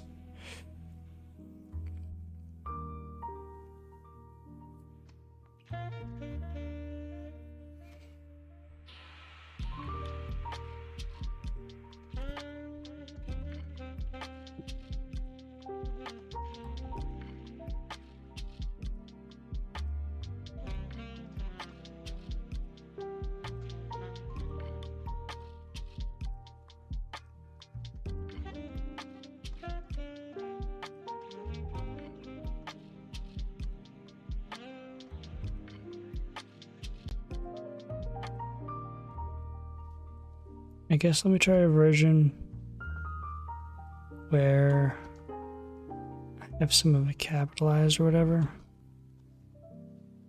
So like short, and then all of these.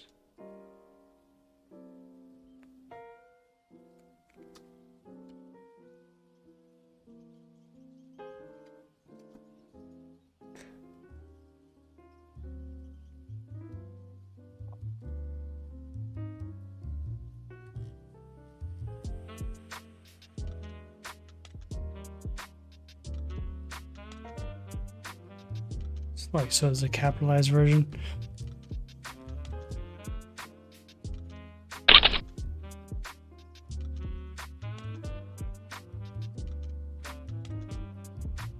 do think having these is 50 is way better.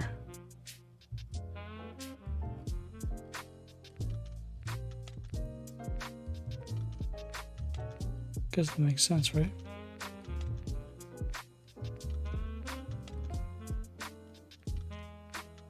Yeah.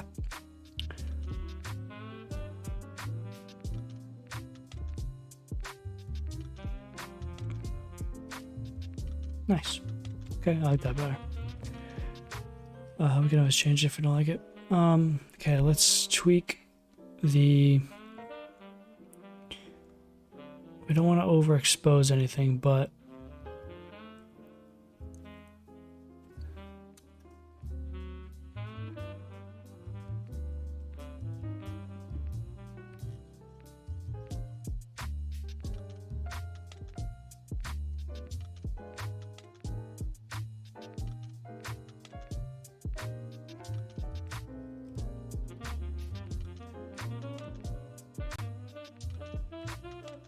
Okay. Then we were adjusting some of these settings. It's also hard with the light. I might kill that. Hold on one second.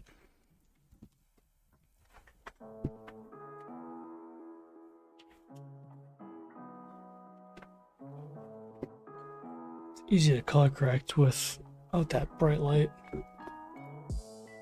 which I may just end up streaming like this in the future anyway. Okay. And then we have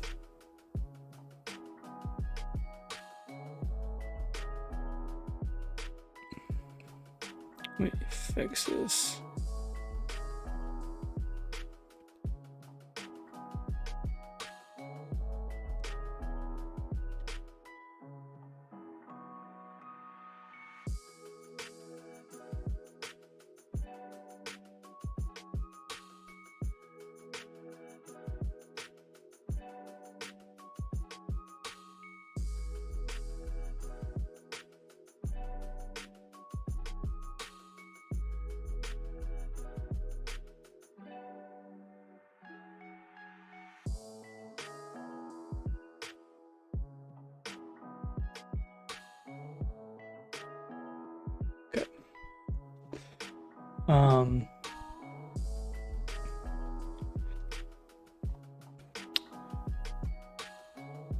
Let me see the difference between the saturation. We don't want to boost it too. We don't want it to be like eyeball hurting amounts of saturation and whatnot, but we want it to pop, you know. And the saturation levels of a cartoon like this it's a little bit different than raw footage, you know. All right, we got a good amount of color coming out of that.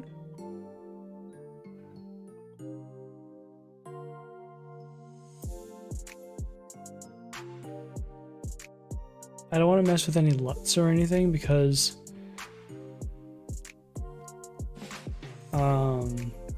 that would just make it look weird. So I'm gonna skip that and go to maybe color wheels. Well, let's see what it looks like. So if I bring in the shadows to like a purple, yeah, see how it's affecting the shadows, and then this is how you get like that basic orange and teal look. I mean, not really, like you gotta do a lot more than this, but this is the basic way.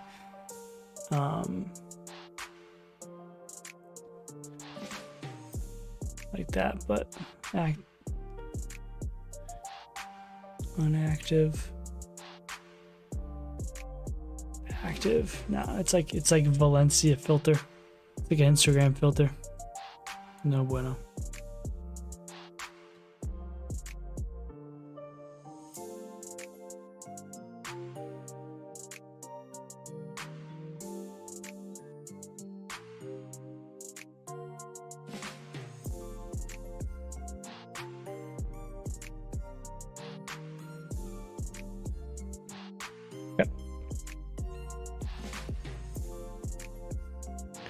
We could explore with like some funky highlights. Whoa.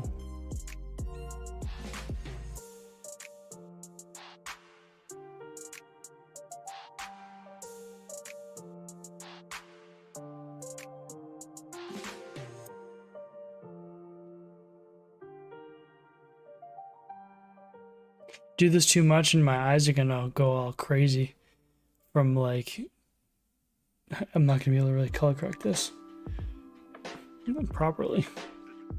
Because my eyes are all gonna be weird. Oh, I need to fix this. Oh, there we go.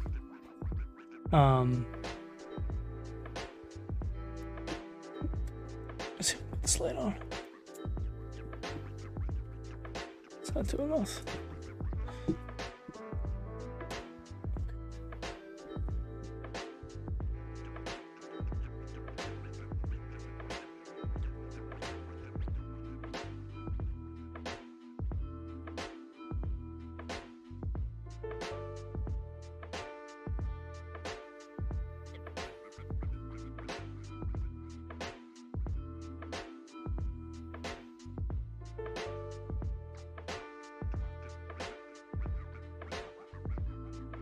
Okay. All right, so we don't want to do that.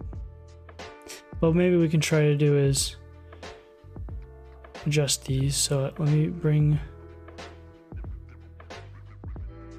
up the shadows. We can always down the midtones.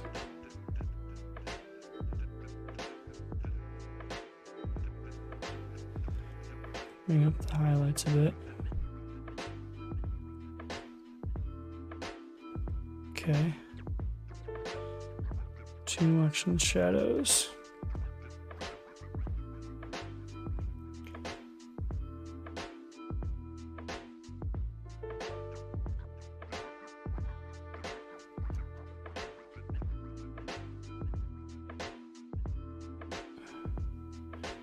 Not active.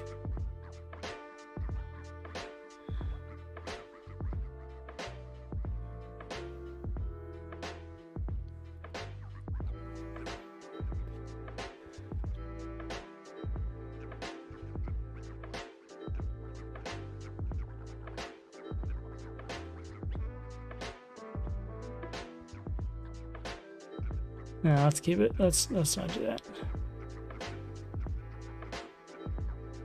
I don't want it to get washed out, like we said before. So,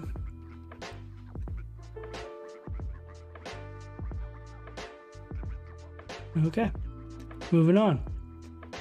In our effects wheel, we have color correction, power windows, mask, gradients, lens filter effects, vignettes. I'm not gonna do any, maybe some balloon. Lens filter effects is this. So let's try that. I think I know a trick to do that. I'm gonna make a new adjustment layer.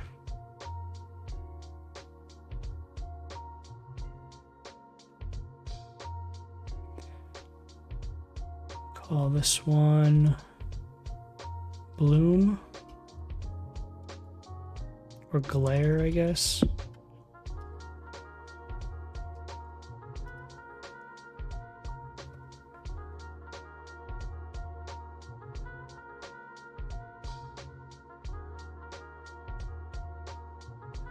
Okay. I think what I can do with this is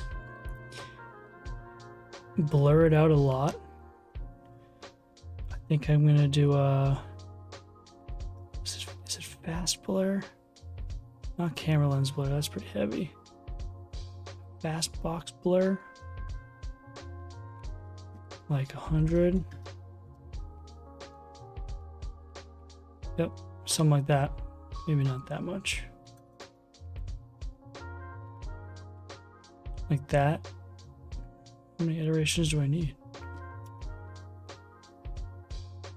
Oh, I see. All right, let's do that. And then we're going to make it linear light. I forget which of these. Vivid light. It's one of these.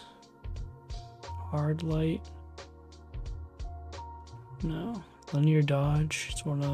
It's very bright and we have to turn it down. That's maybe this one. We're getting in the right direction. Color dodge.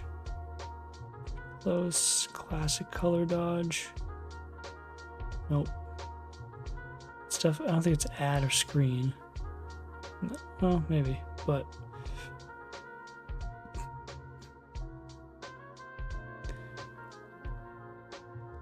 pin light. Nope.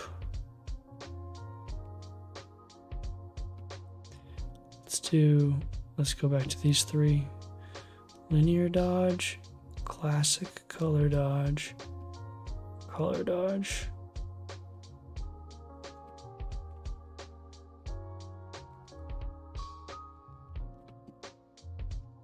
Let's do this one. So let's turn it down to 0. And then just turn it up to like 10. So it's not gonna really, it's just gonna be like an overall glowy brightness.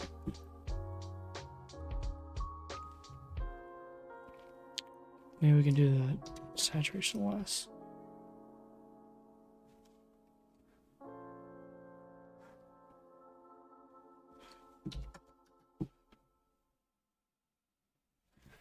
It's pretty good.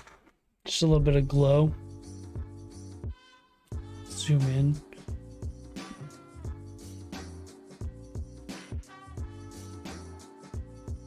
Kind of like that. And you saw how it's like the amount of blur made a huge difference. So if I turn down the blur to 0, it's just the same image, but if I turn up the blur to, I guess I could do,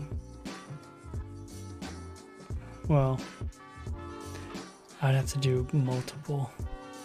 This is just how much blur do you want. We don't want it to be super glary, but we had 100, 50. It's like the amount of pixels away. Like it's 0. Let's look at this edge of the golf club, and then we do 50. Like 50 pixels from here to there. Amount of blur. So I guess like that's like the kind of like, it's almost like if we set a glow, we could do like a new adjustment layer, hide the glare. We can do this as a glow, but it would be way more computationally intensive. So we should do, is it stylize, glow?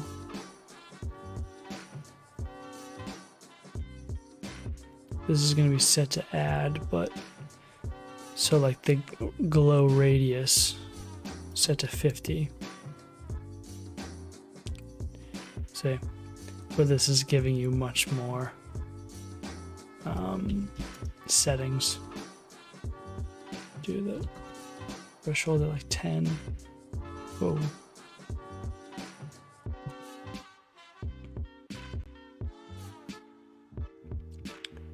See how this one looks.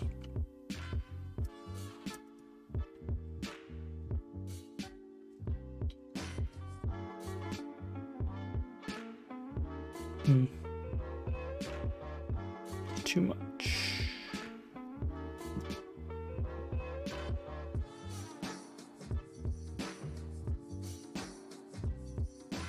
It's not bad though. I mean,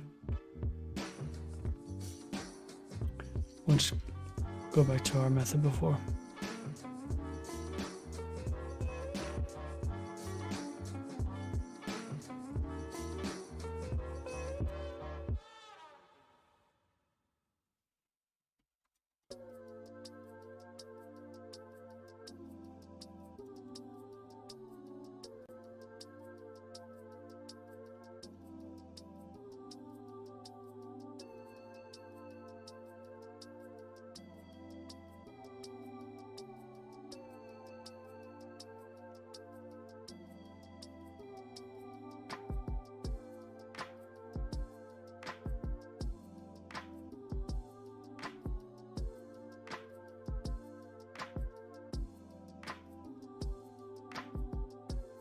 Okay, we'll just keep moving on. We have a little bit of a glow going on. We can always tone it down a bit. Okay, now we need our vignettes and stuff. That's kind of cool. So I gotta figure out how I want to do this one. I think I want to try to add a new solid color. Crap, come on, dude. Solid. But I don't want it to black. I want to try to do like this blue, but just a dark version of this blue. Something like that. Make a comp size. Great. Now, call this vignette. And then I'm going to go to my circle ellipse tool, double click it, and it's going to create a mask within the shape of the comp.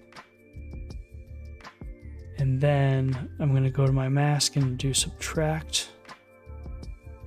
So it's like this. Now I'm going to save.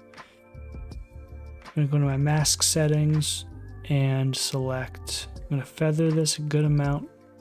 Not too much for now. I might go more, but obviously will. But I'm going to do maybe 400. And I definitely want to make sure I'm not obstructing the sky. So I'm going to click on my mask, click on this so I can see the handles.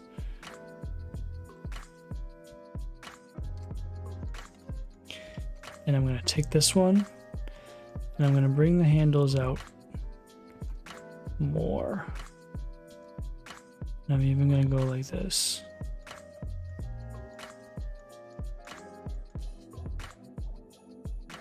Bring this up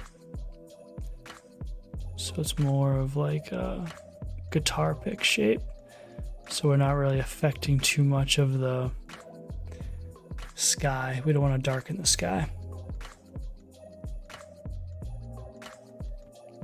This can even come up a bit.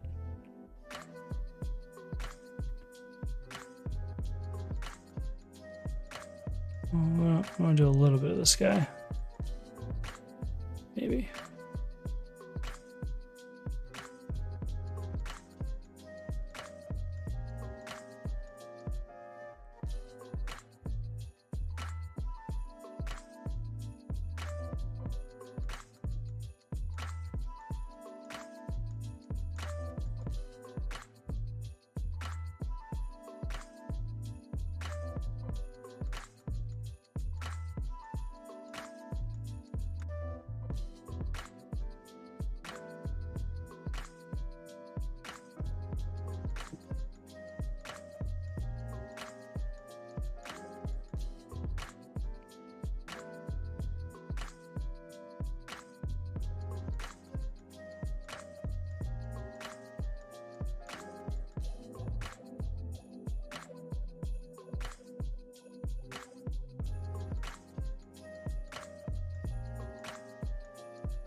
Okay, something like that. We're going to feather it a lot more, but for now this is good.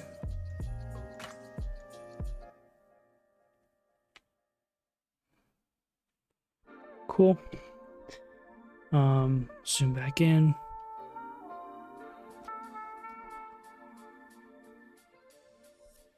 Uncheck this. Do like 600. Cool. Maybe like 800. Great. Now we're gonna set this to either multiply. We gotta figure out which one looks good. We're gonna bring down the opacity as well. I don't know if we should do the opacity of the mask or opacity of the layer.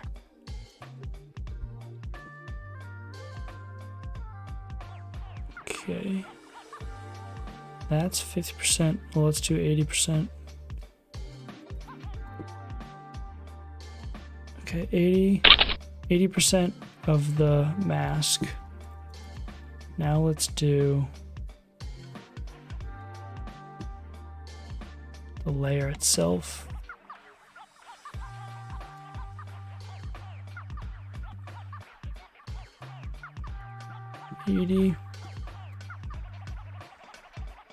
Compare, same thing. Okay, so we're just gonna drive the opacity from the mask, might as well. So we're gonna do like 70, maybe. So, well, maybe 80. Let's go back to this. Did that work?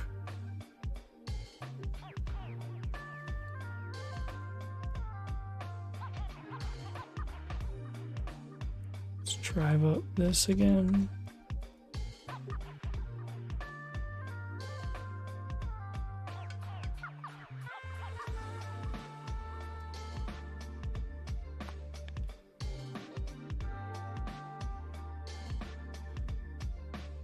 Can expand it by like 20 pixels.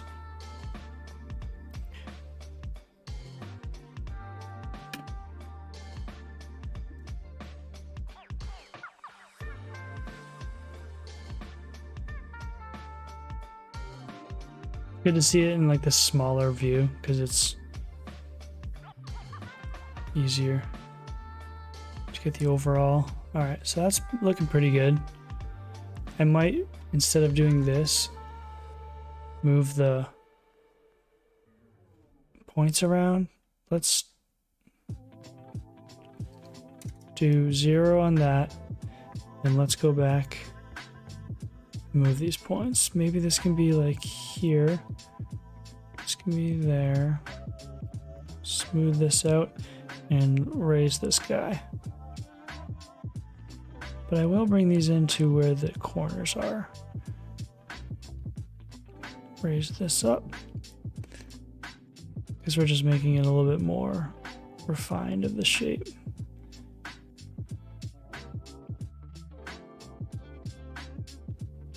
Bring these on the edges.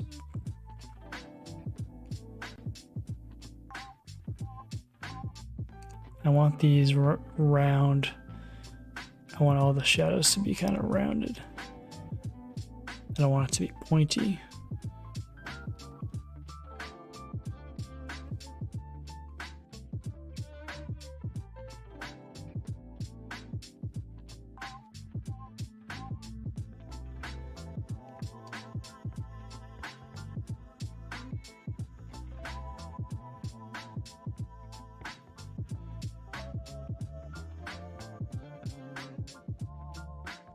Okay. Looks pretty good.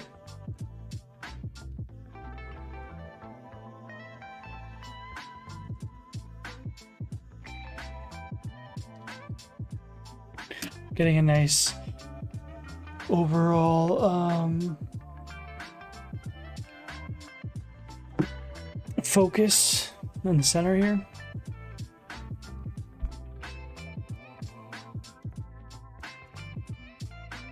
If I do the expansion by negative, it's going to bring it in.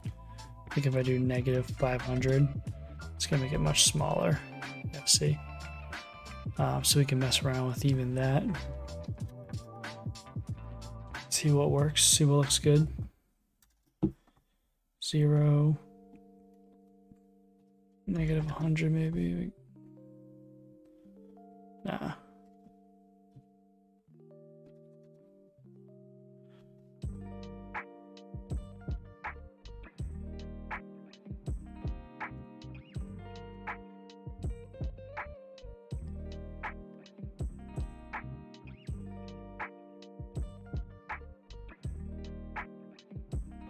Much different, yeah. I think it's still too punchy. 80.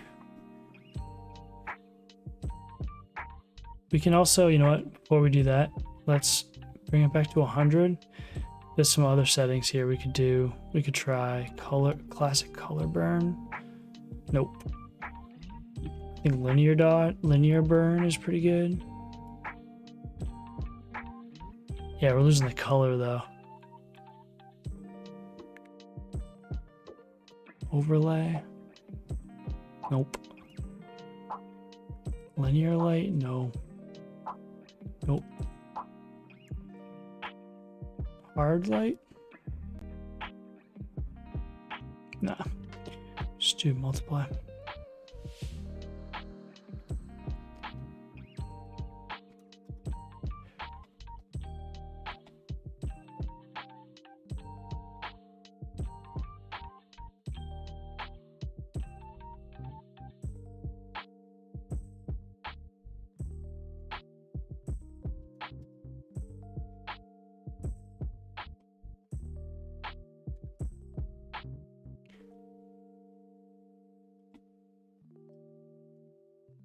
Cool.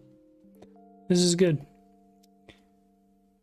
I'm going to actually raise this one up, the top one, because I can see, I mean, I want the sky to be the brightest thing, so I want to lift this higher.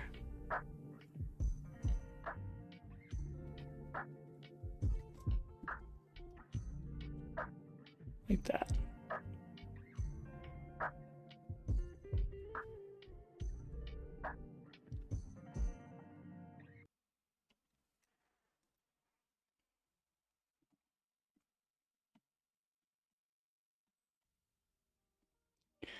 Okay, let's see the difference again.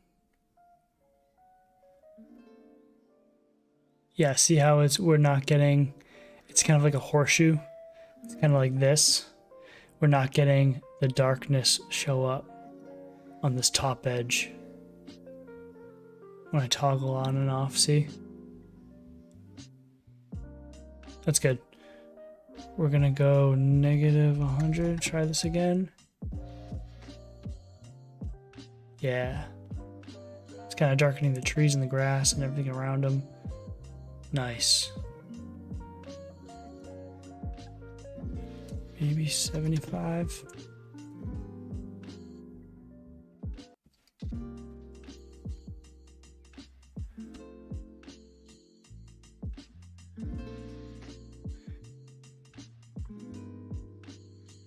I think we're losing a bit of that. We're losing some of that like edginess of it. It's kind of darkening the edges. So I think I like it like this.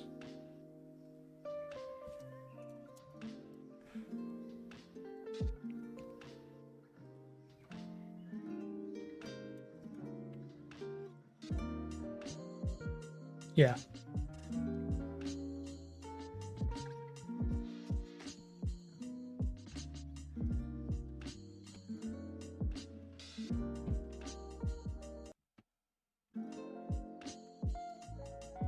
Bring down the feather as well. And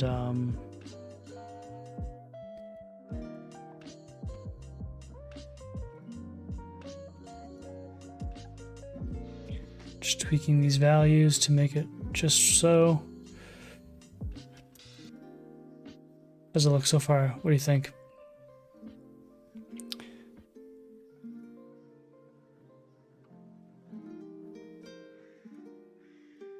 Might even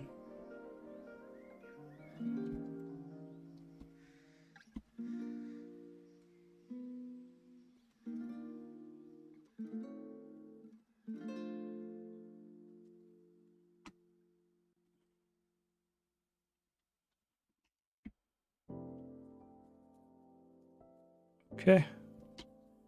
So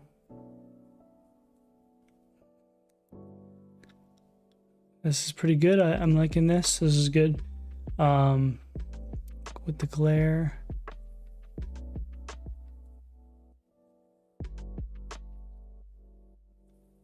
Just giving it a little extra. Let me bring this down to 10. A little too much. Good. Okay, save. Next thing we have to do, let's keep it going, is we got our vignettes color grade. We kind of already took care of a bit of that. We don't need add film grain.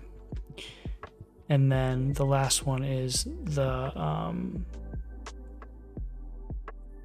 either the paint effect we want to try, or it's 2.5 hour stream, or the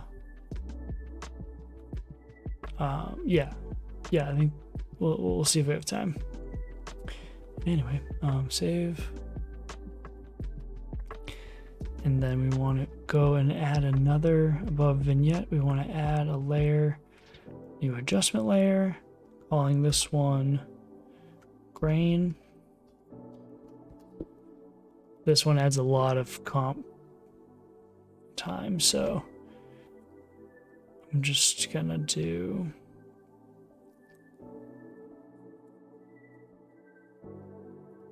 noise, grain, add grain. We want to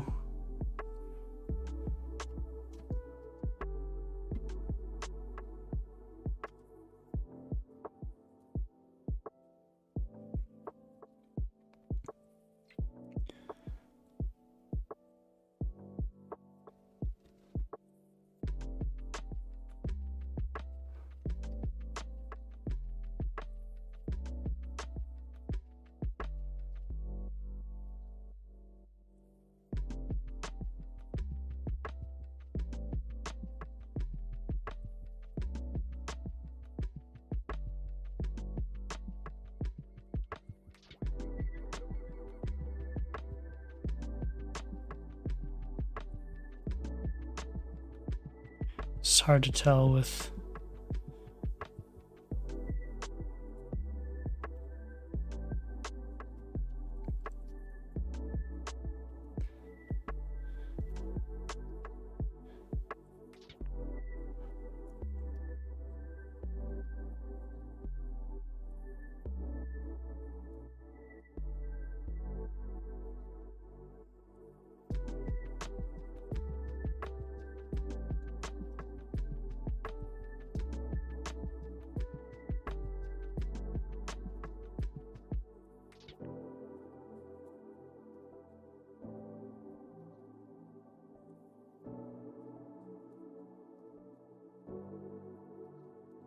don't want to add too much grain, but we're looking good right here.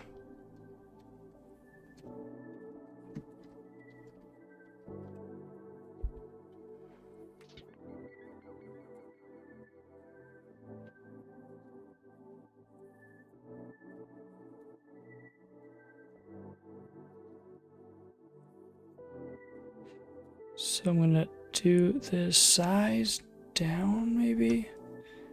See what happens there. That makes it more intense, but we want to bring the intensity down as well.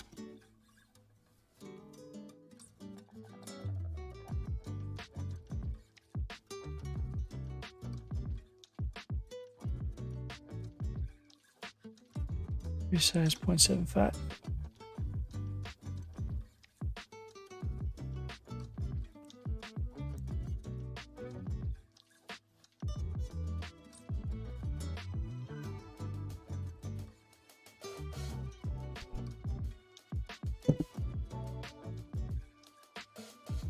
Okay, well, we'll keep it like that for now. It's pretty good, I guess.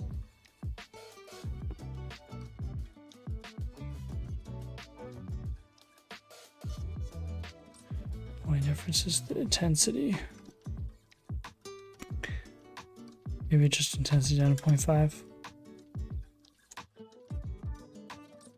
That's good. Yeah, it's giving some. That's nice. I'm gonna see what it looks like over here. If anything, can't really tell.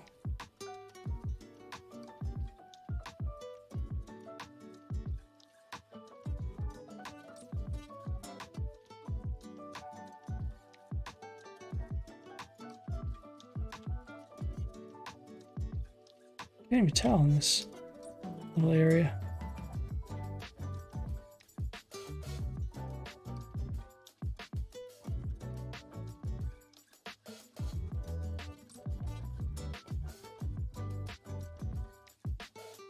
Maybe I'll do, was it 0.8, 0.75?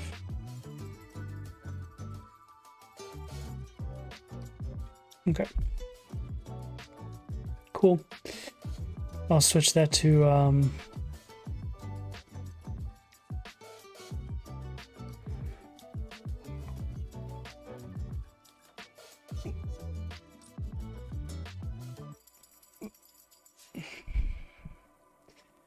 switch to final in a second.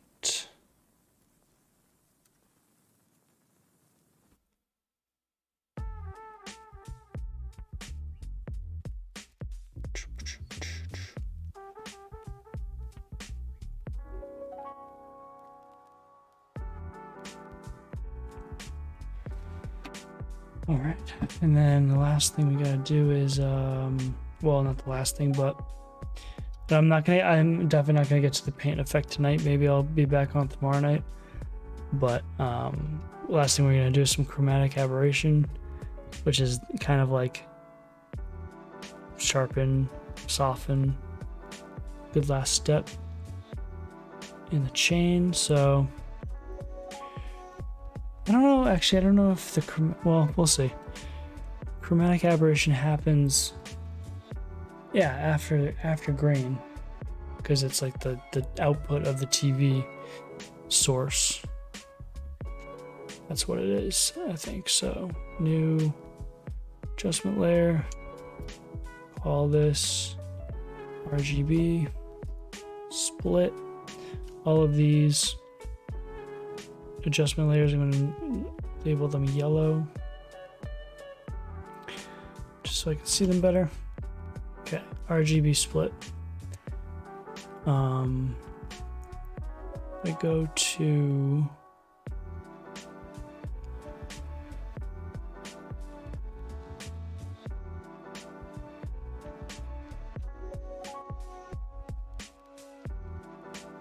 okay, here we go.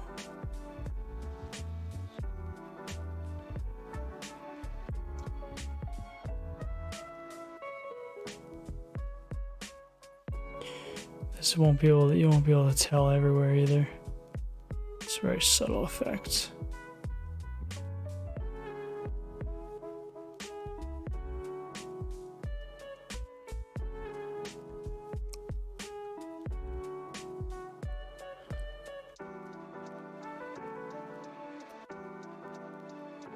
I'm gonna hide the grain for now. I think it's chugging things up a bit.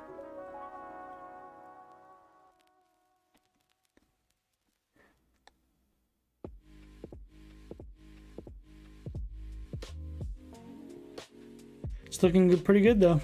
Pretty happy with it. I'm gonna the next stream I do, I'm gonna tweak the trees a bit with warping. Maybe some cloning in there.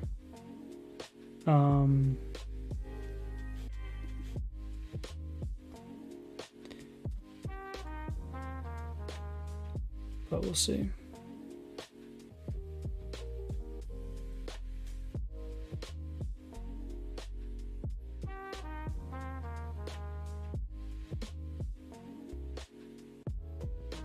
Let me see if you can even see the RGB. It's very subtle.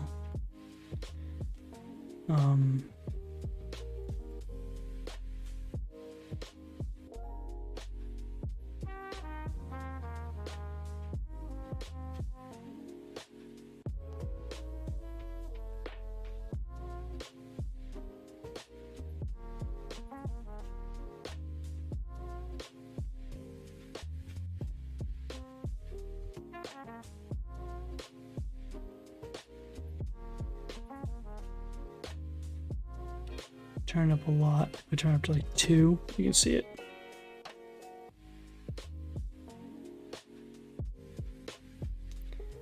Yeah. I even go crazy with it. This is like Spider-Verse right here. Like 20. Whoa.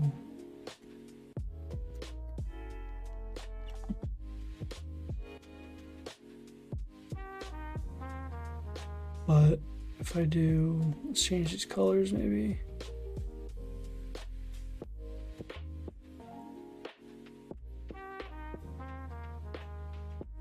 that's kind of fun. And let's bring it back to 1. You can't really notice it too well. It's not super noticeable.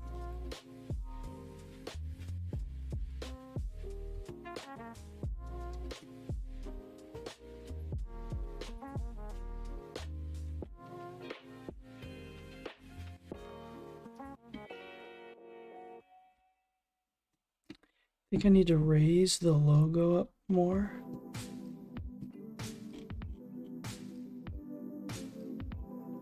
Let's bring this logo here. Yep.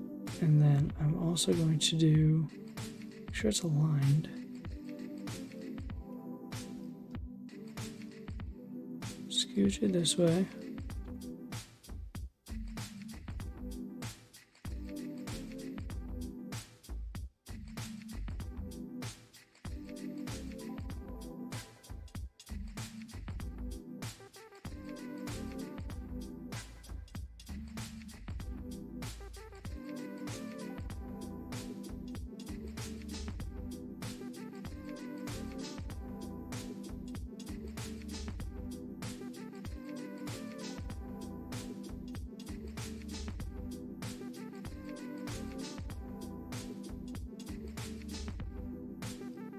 We don't want it to be too much.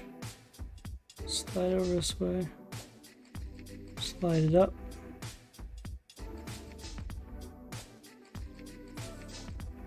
Just a little bit.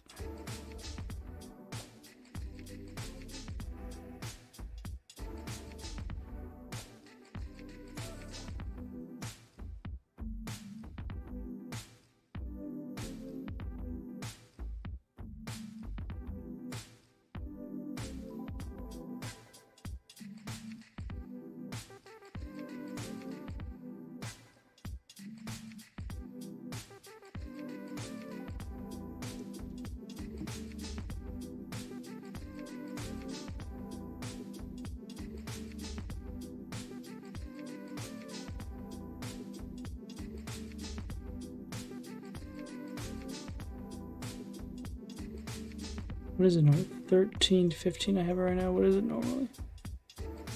Okay, yeah.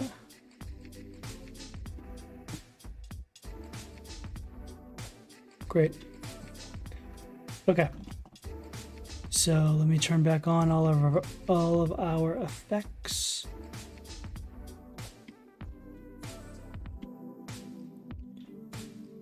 Minus the grain and maybe the RGB because you can't really notice. So we have our, first what I'm going to do is I'm going to take a picture of all of this before, and then my color correction, glare, vignette,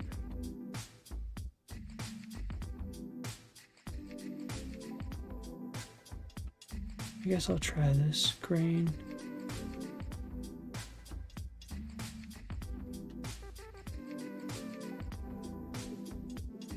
Final.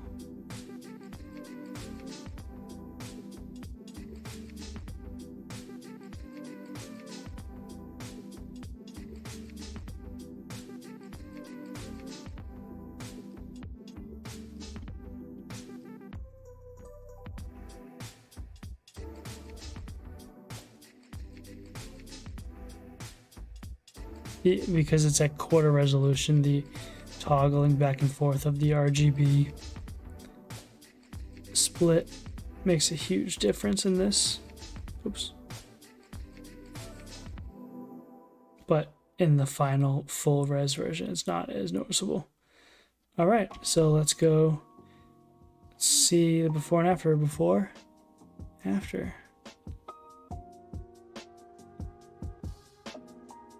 I think I can raise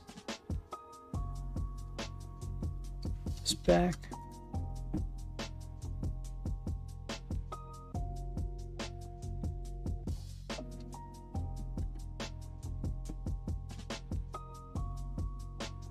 Oh, 885.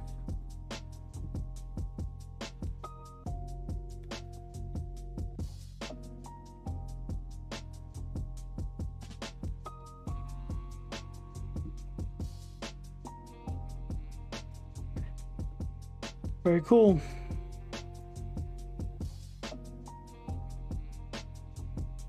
I like it. Let's go back.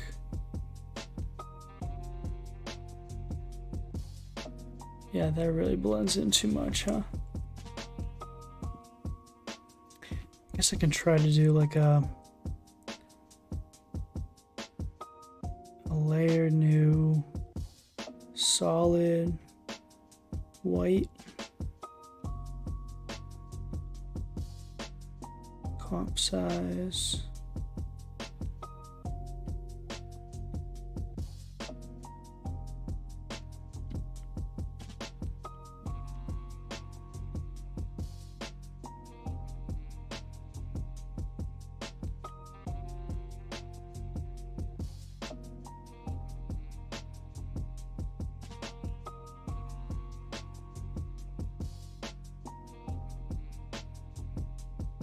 Just to add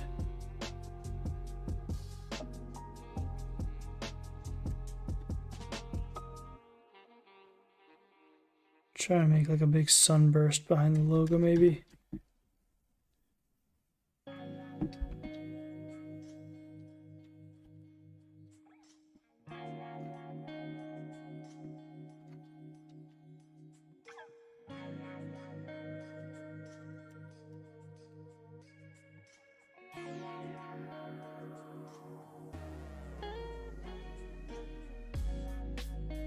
So see 0, 20%.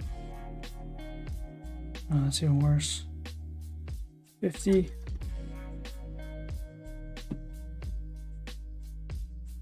Nah, I'm not liking this at all. Let's be maybe linear dodge.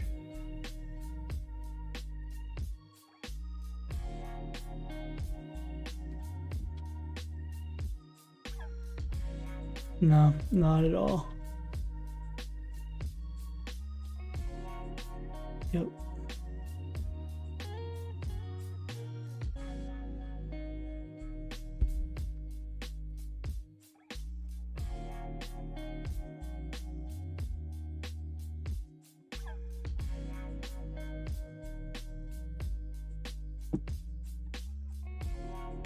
In fact, I think I am just going to do that. Back to color correction, change to color. This to this, hue, and all this stuff. Good. Now it's always going to be that. All right.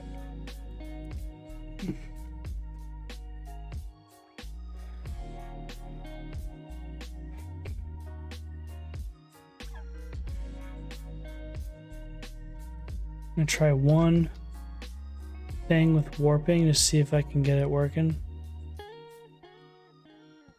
Well, we'll see. I'm gonna turn off my effects for now. I'm going to effect, distort, warp. Oh wait, no, I want mesh warp. Effect, distort, mesh warp. Okay, now we can try to manipulate these to get better tree line. So let me do 8 by 8.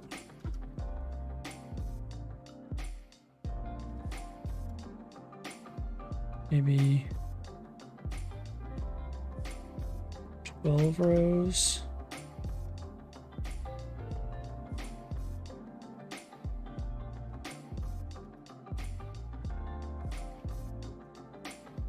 That's good. Let me try. Whoa, whoa, whoa.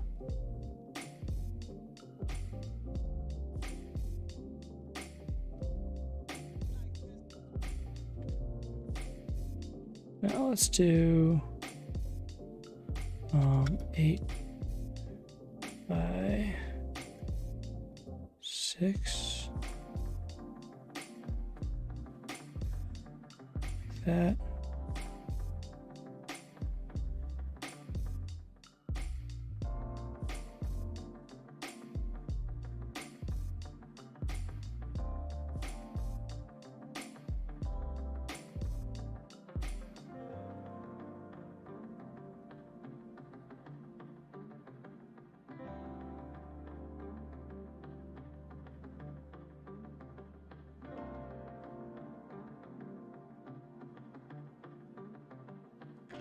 Reset it.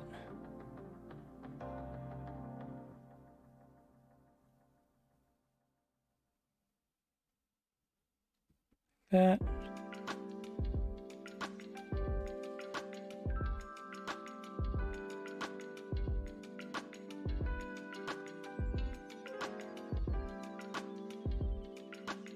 We don't want to affect Roland at all. So maybe do.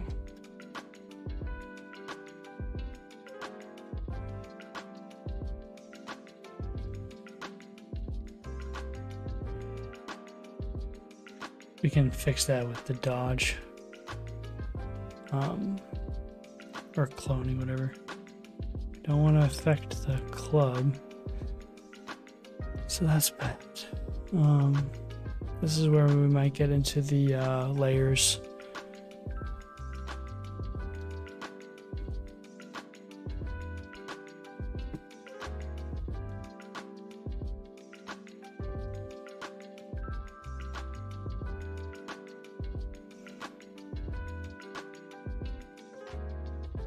But for now, that's good.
I guess, I don't know.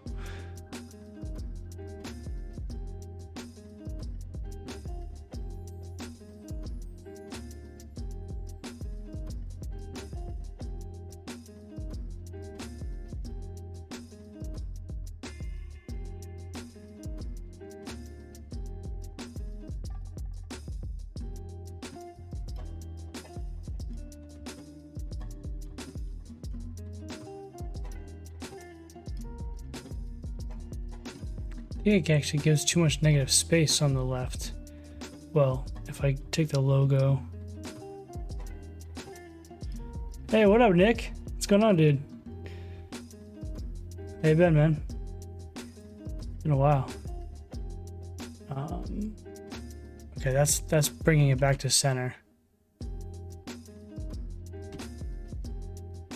Yeah. So if I toggle the warp.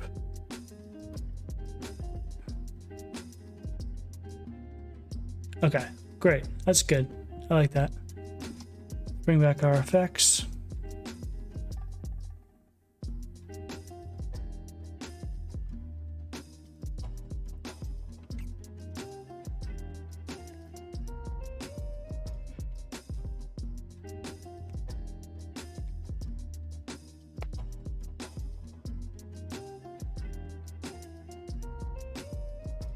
What you been up to, Nick? What's life brought you?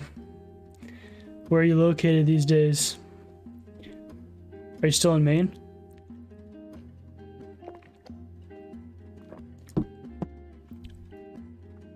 I might try to do I might try to render out something right now and compare it to the excuse me, the old version. So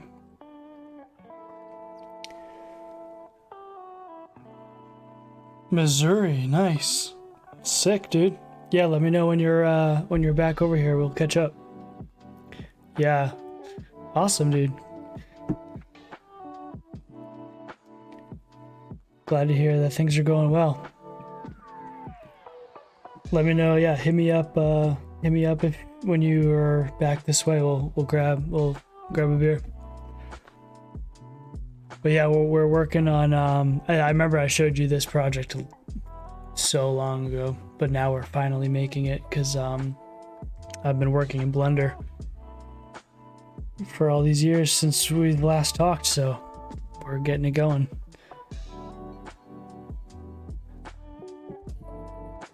Back to Maine all summer. Yeah, I'll definitely come up to the lake, dude. Hell yeah.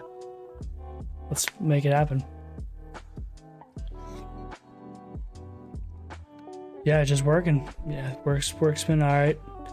But yeah, getting this Blender project going and making this short film after all these years. If you haven't checked out the other video on my channel, I have like an overview of this project on my channel. It's like the channel trailer or whatever, like the main feature.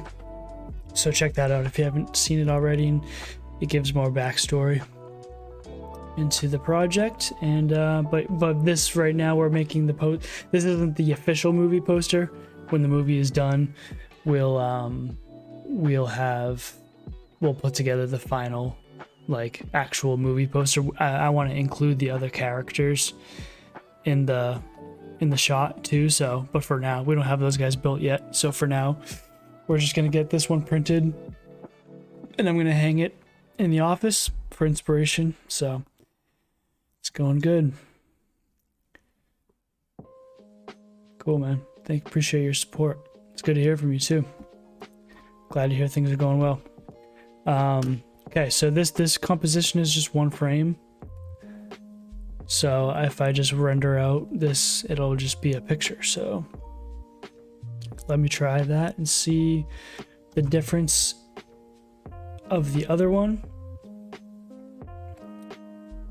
And then we'll head out because it's, I don't know what time you got in Missouri, but it's 1 a.m. here, so I'm gonna go to bed soon. But let's do render file, render queue. I'll just do PNG.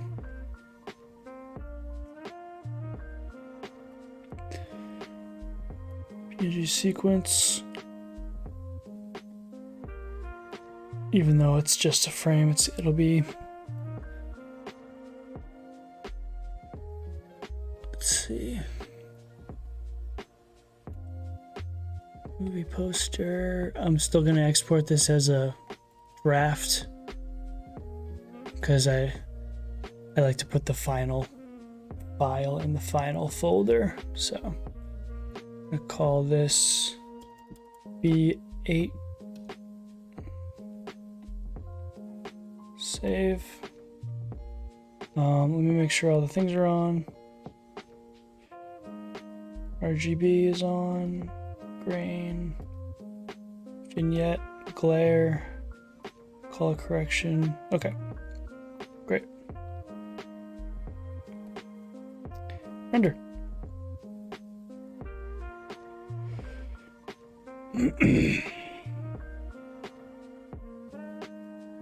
All right, man. Have a good night. I'll catch you later. Thanks for hopping on for a bit. Good to hear from you.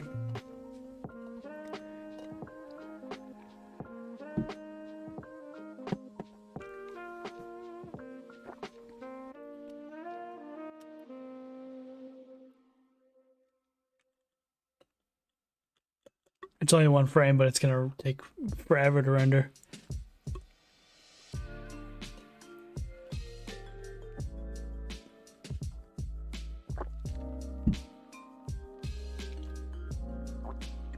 Come on, man. It's also like 3,000 pixels big, so this resolution scale is the size of a full movie poster, so pretty big.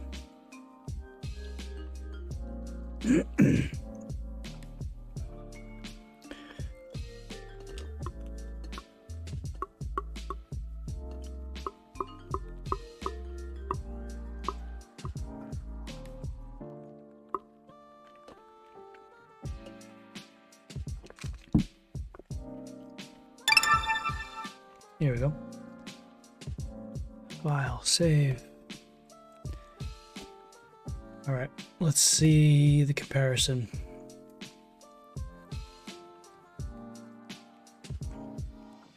All right, right now we have before.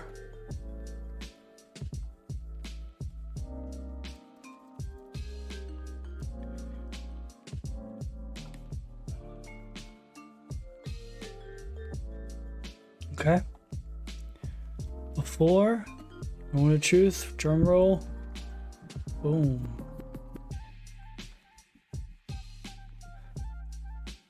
Looks good.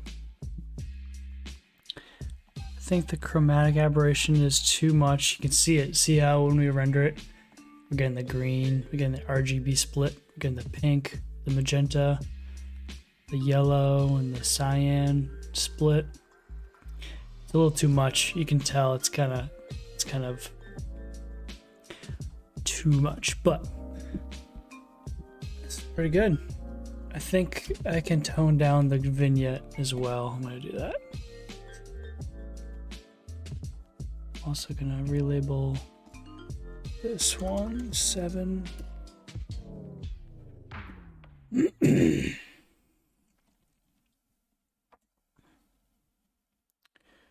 Let me do RGB.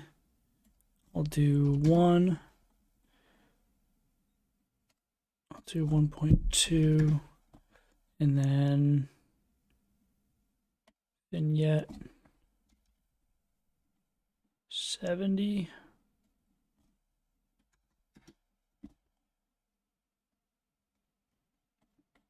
Lost the music. I think we ran out of music tracks. Silence.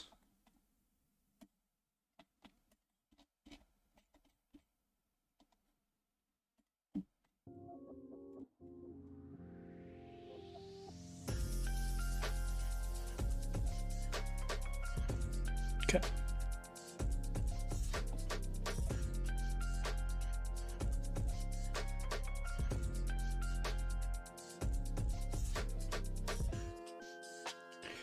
Duplicate with file name.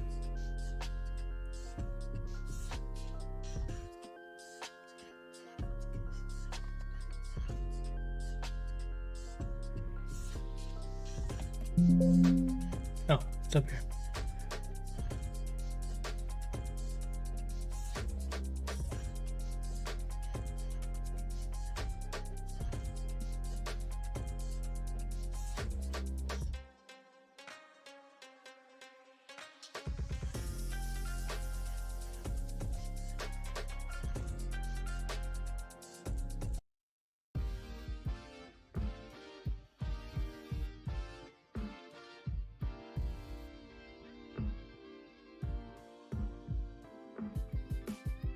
Hey, thanks, Rach. Yeah, it's getting there. I think we're almost done. I don't know. I can't imagine what else. I mean, I want to maybe clone out these gaps in the treetops here, and maybe like round off this little notch. But I can do that in Photoshop. I don't need to do that here. I'll render out the full, like what I'm doing here, and I'll touch up the final. But we're almost there. I think the glare might be a little too much as well. We'll see.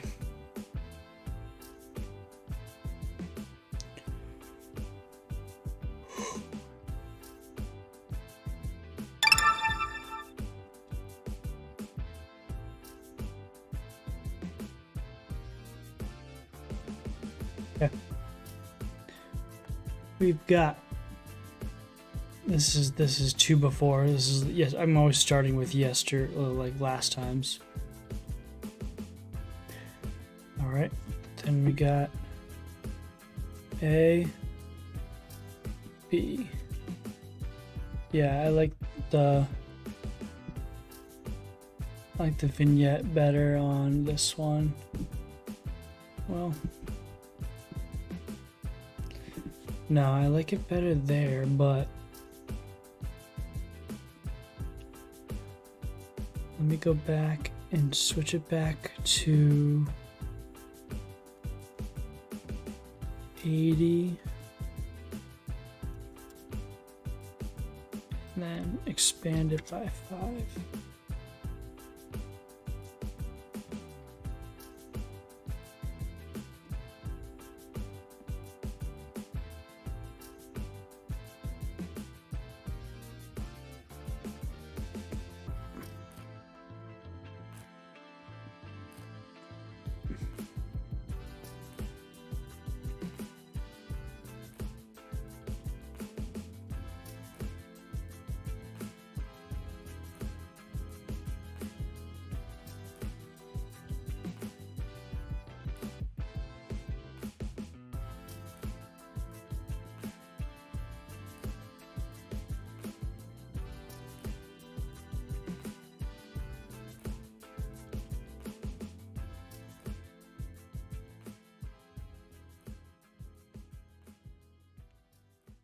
Let's take down the glare a little. 7.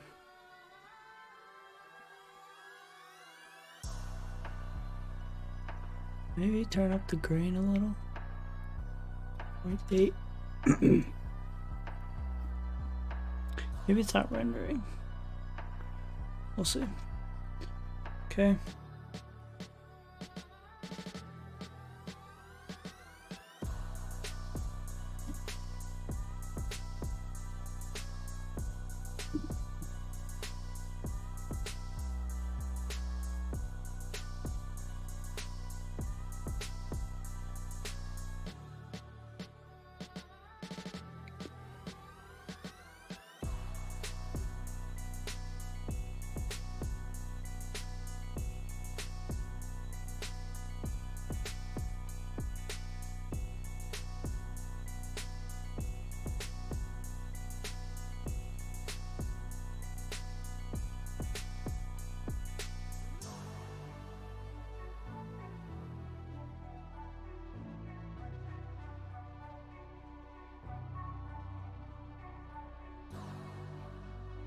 Almost there.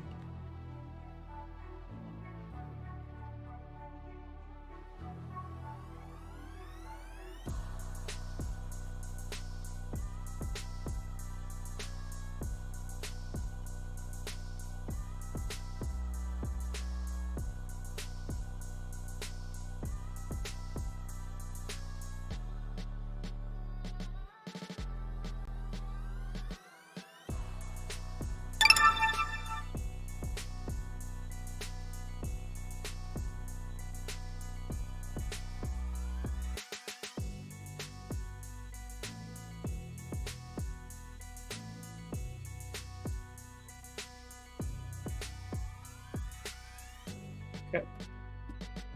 Starting with yesterday's. Or last time's.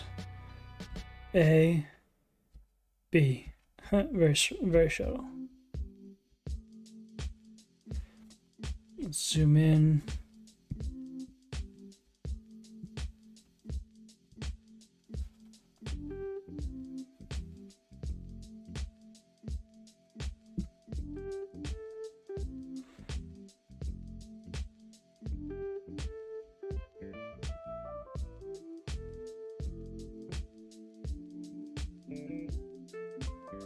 I don't know why it's shifting like that.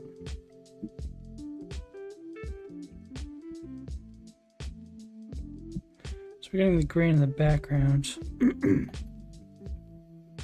It's a lot. It's too much.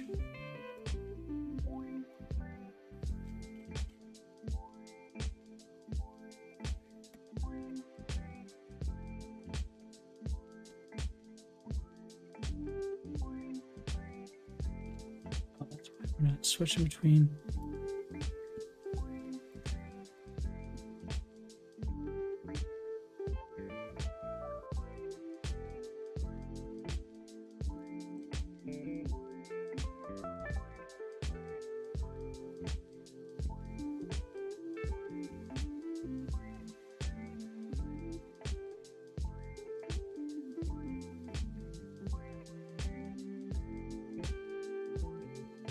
Yeah, just tone down the grain, and then I think we're good. I think we're done. I turned up the grain because I thought it was going to be 2.6 size. We're going to bring size down to 0.8. I'm going to put it at 0.62. And then it's down to 1. And then next time we'll do the tree line and then the paint effect maybe. But we'll see.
Cool. File save. I'm just gonna close this out because I'm about to head to bed. Oh.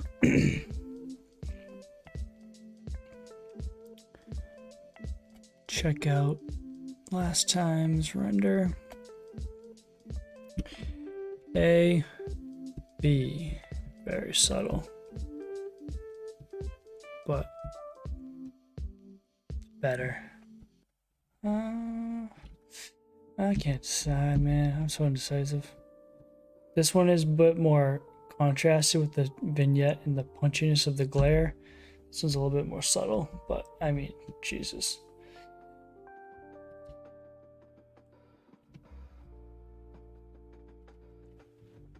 I like that one better.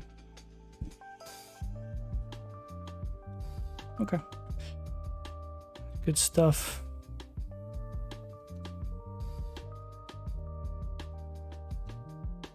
Zoom in. Nice. Grain looks good, I guess. Smaller. Cool. We don't want any grain on the logo. Short film. A short film by Island Grove Studios.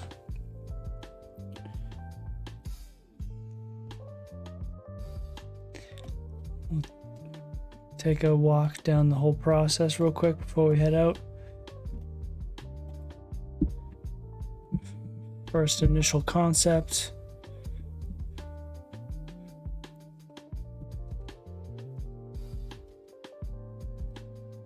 I'm gonna delete, I do like this one better.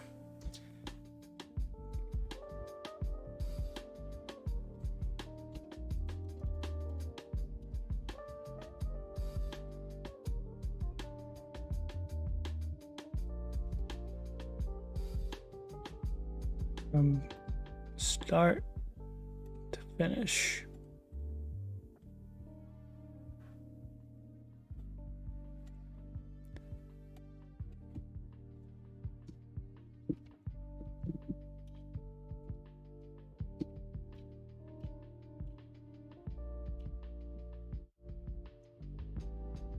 Nice.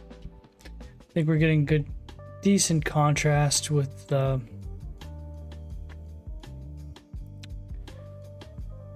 I might want to make the sky a bit darker just so there's a higher ratio between the ball. I could try and just do the logo with just white. I kind of liked the ball to be his color, but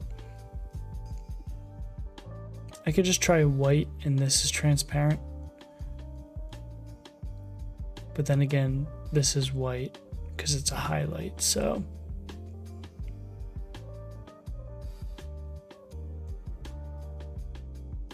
And I wouldn't make it black or gray or anything.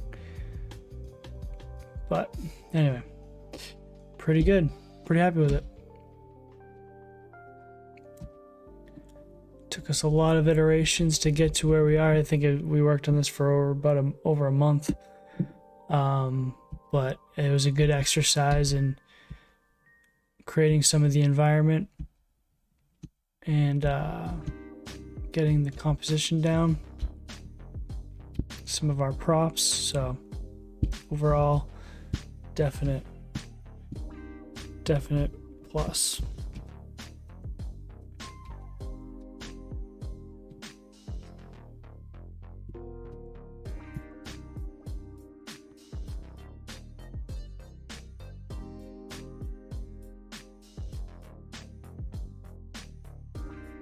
Cool. All right, let me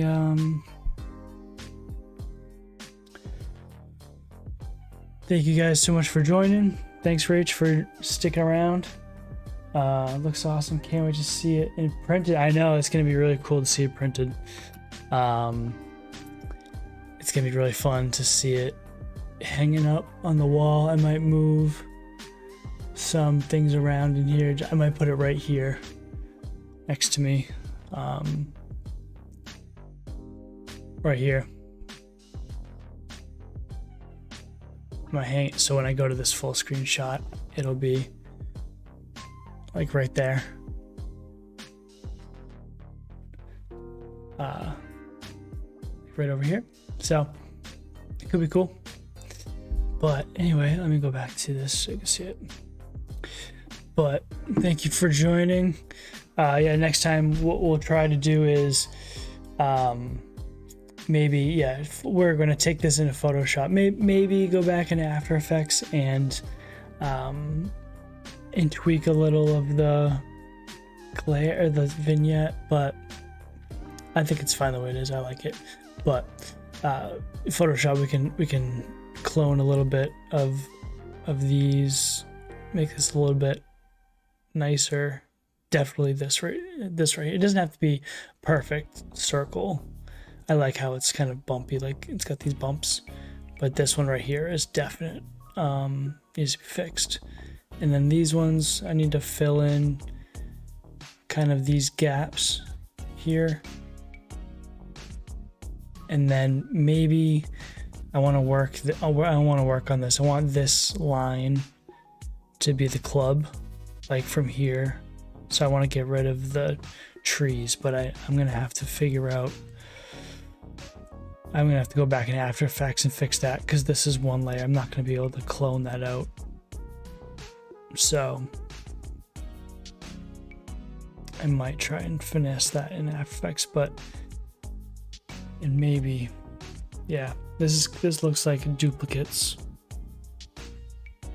right here. So fix this. I'm gonna write down these things I'm talking about.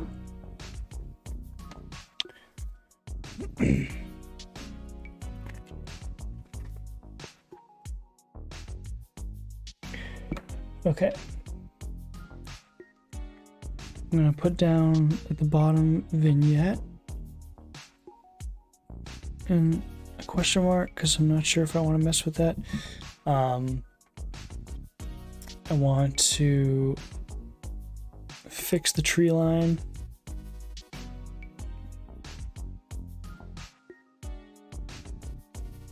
Like the curve of it. And then I want to fix the club line left, like the club line, I guess you call it. I don't know what you call it, but like this. I want this to be sharp. This is kind of bugging me, this little strip of leaves in the background. And then, I mean, this as well, but that counts as club, as the tree line. And then the paint effect.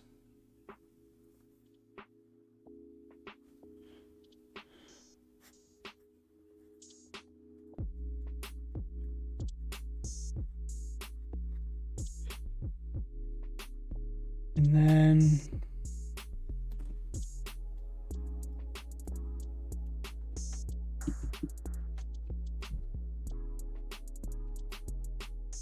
yeah, that's about it. Okay, cool. Yeah, we have our list for next time, maybe tomorrow. We'll see if I can squeeze it in tomorrow night.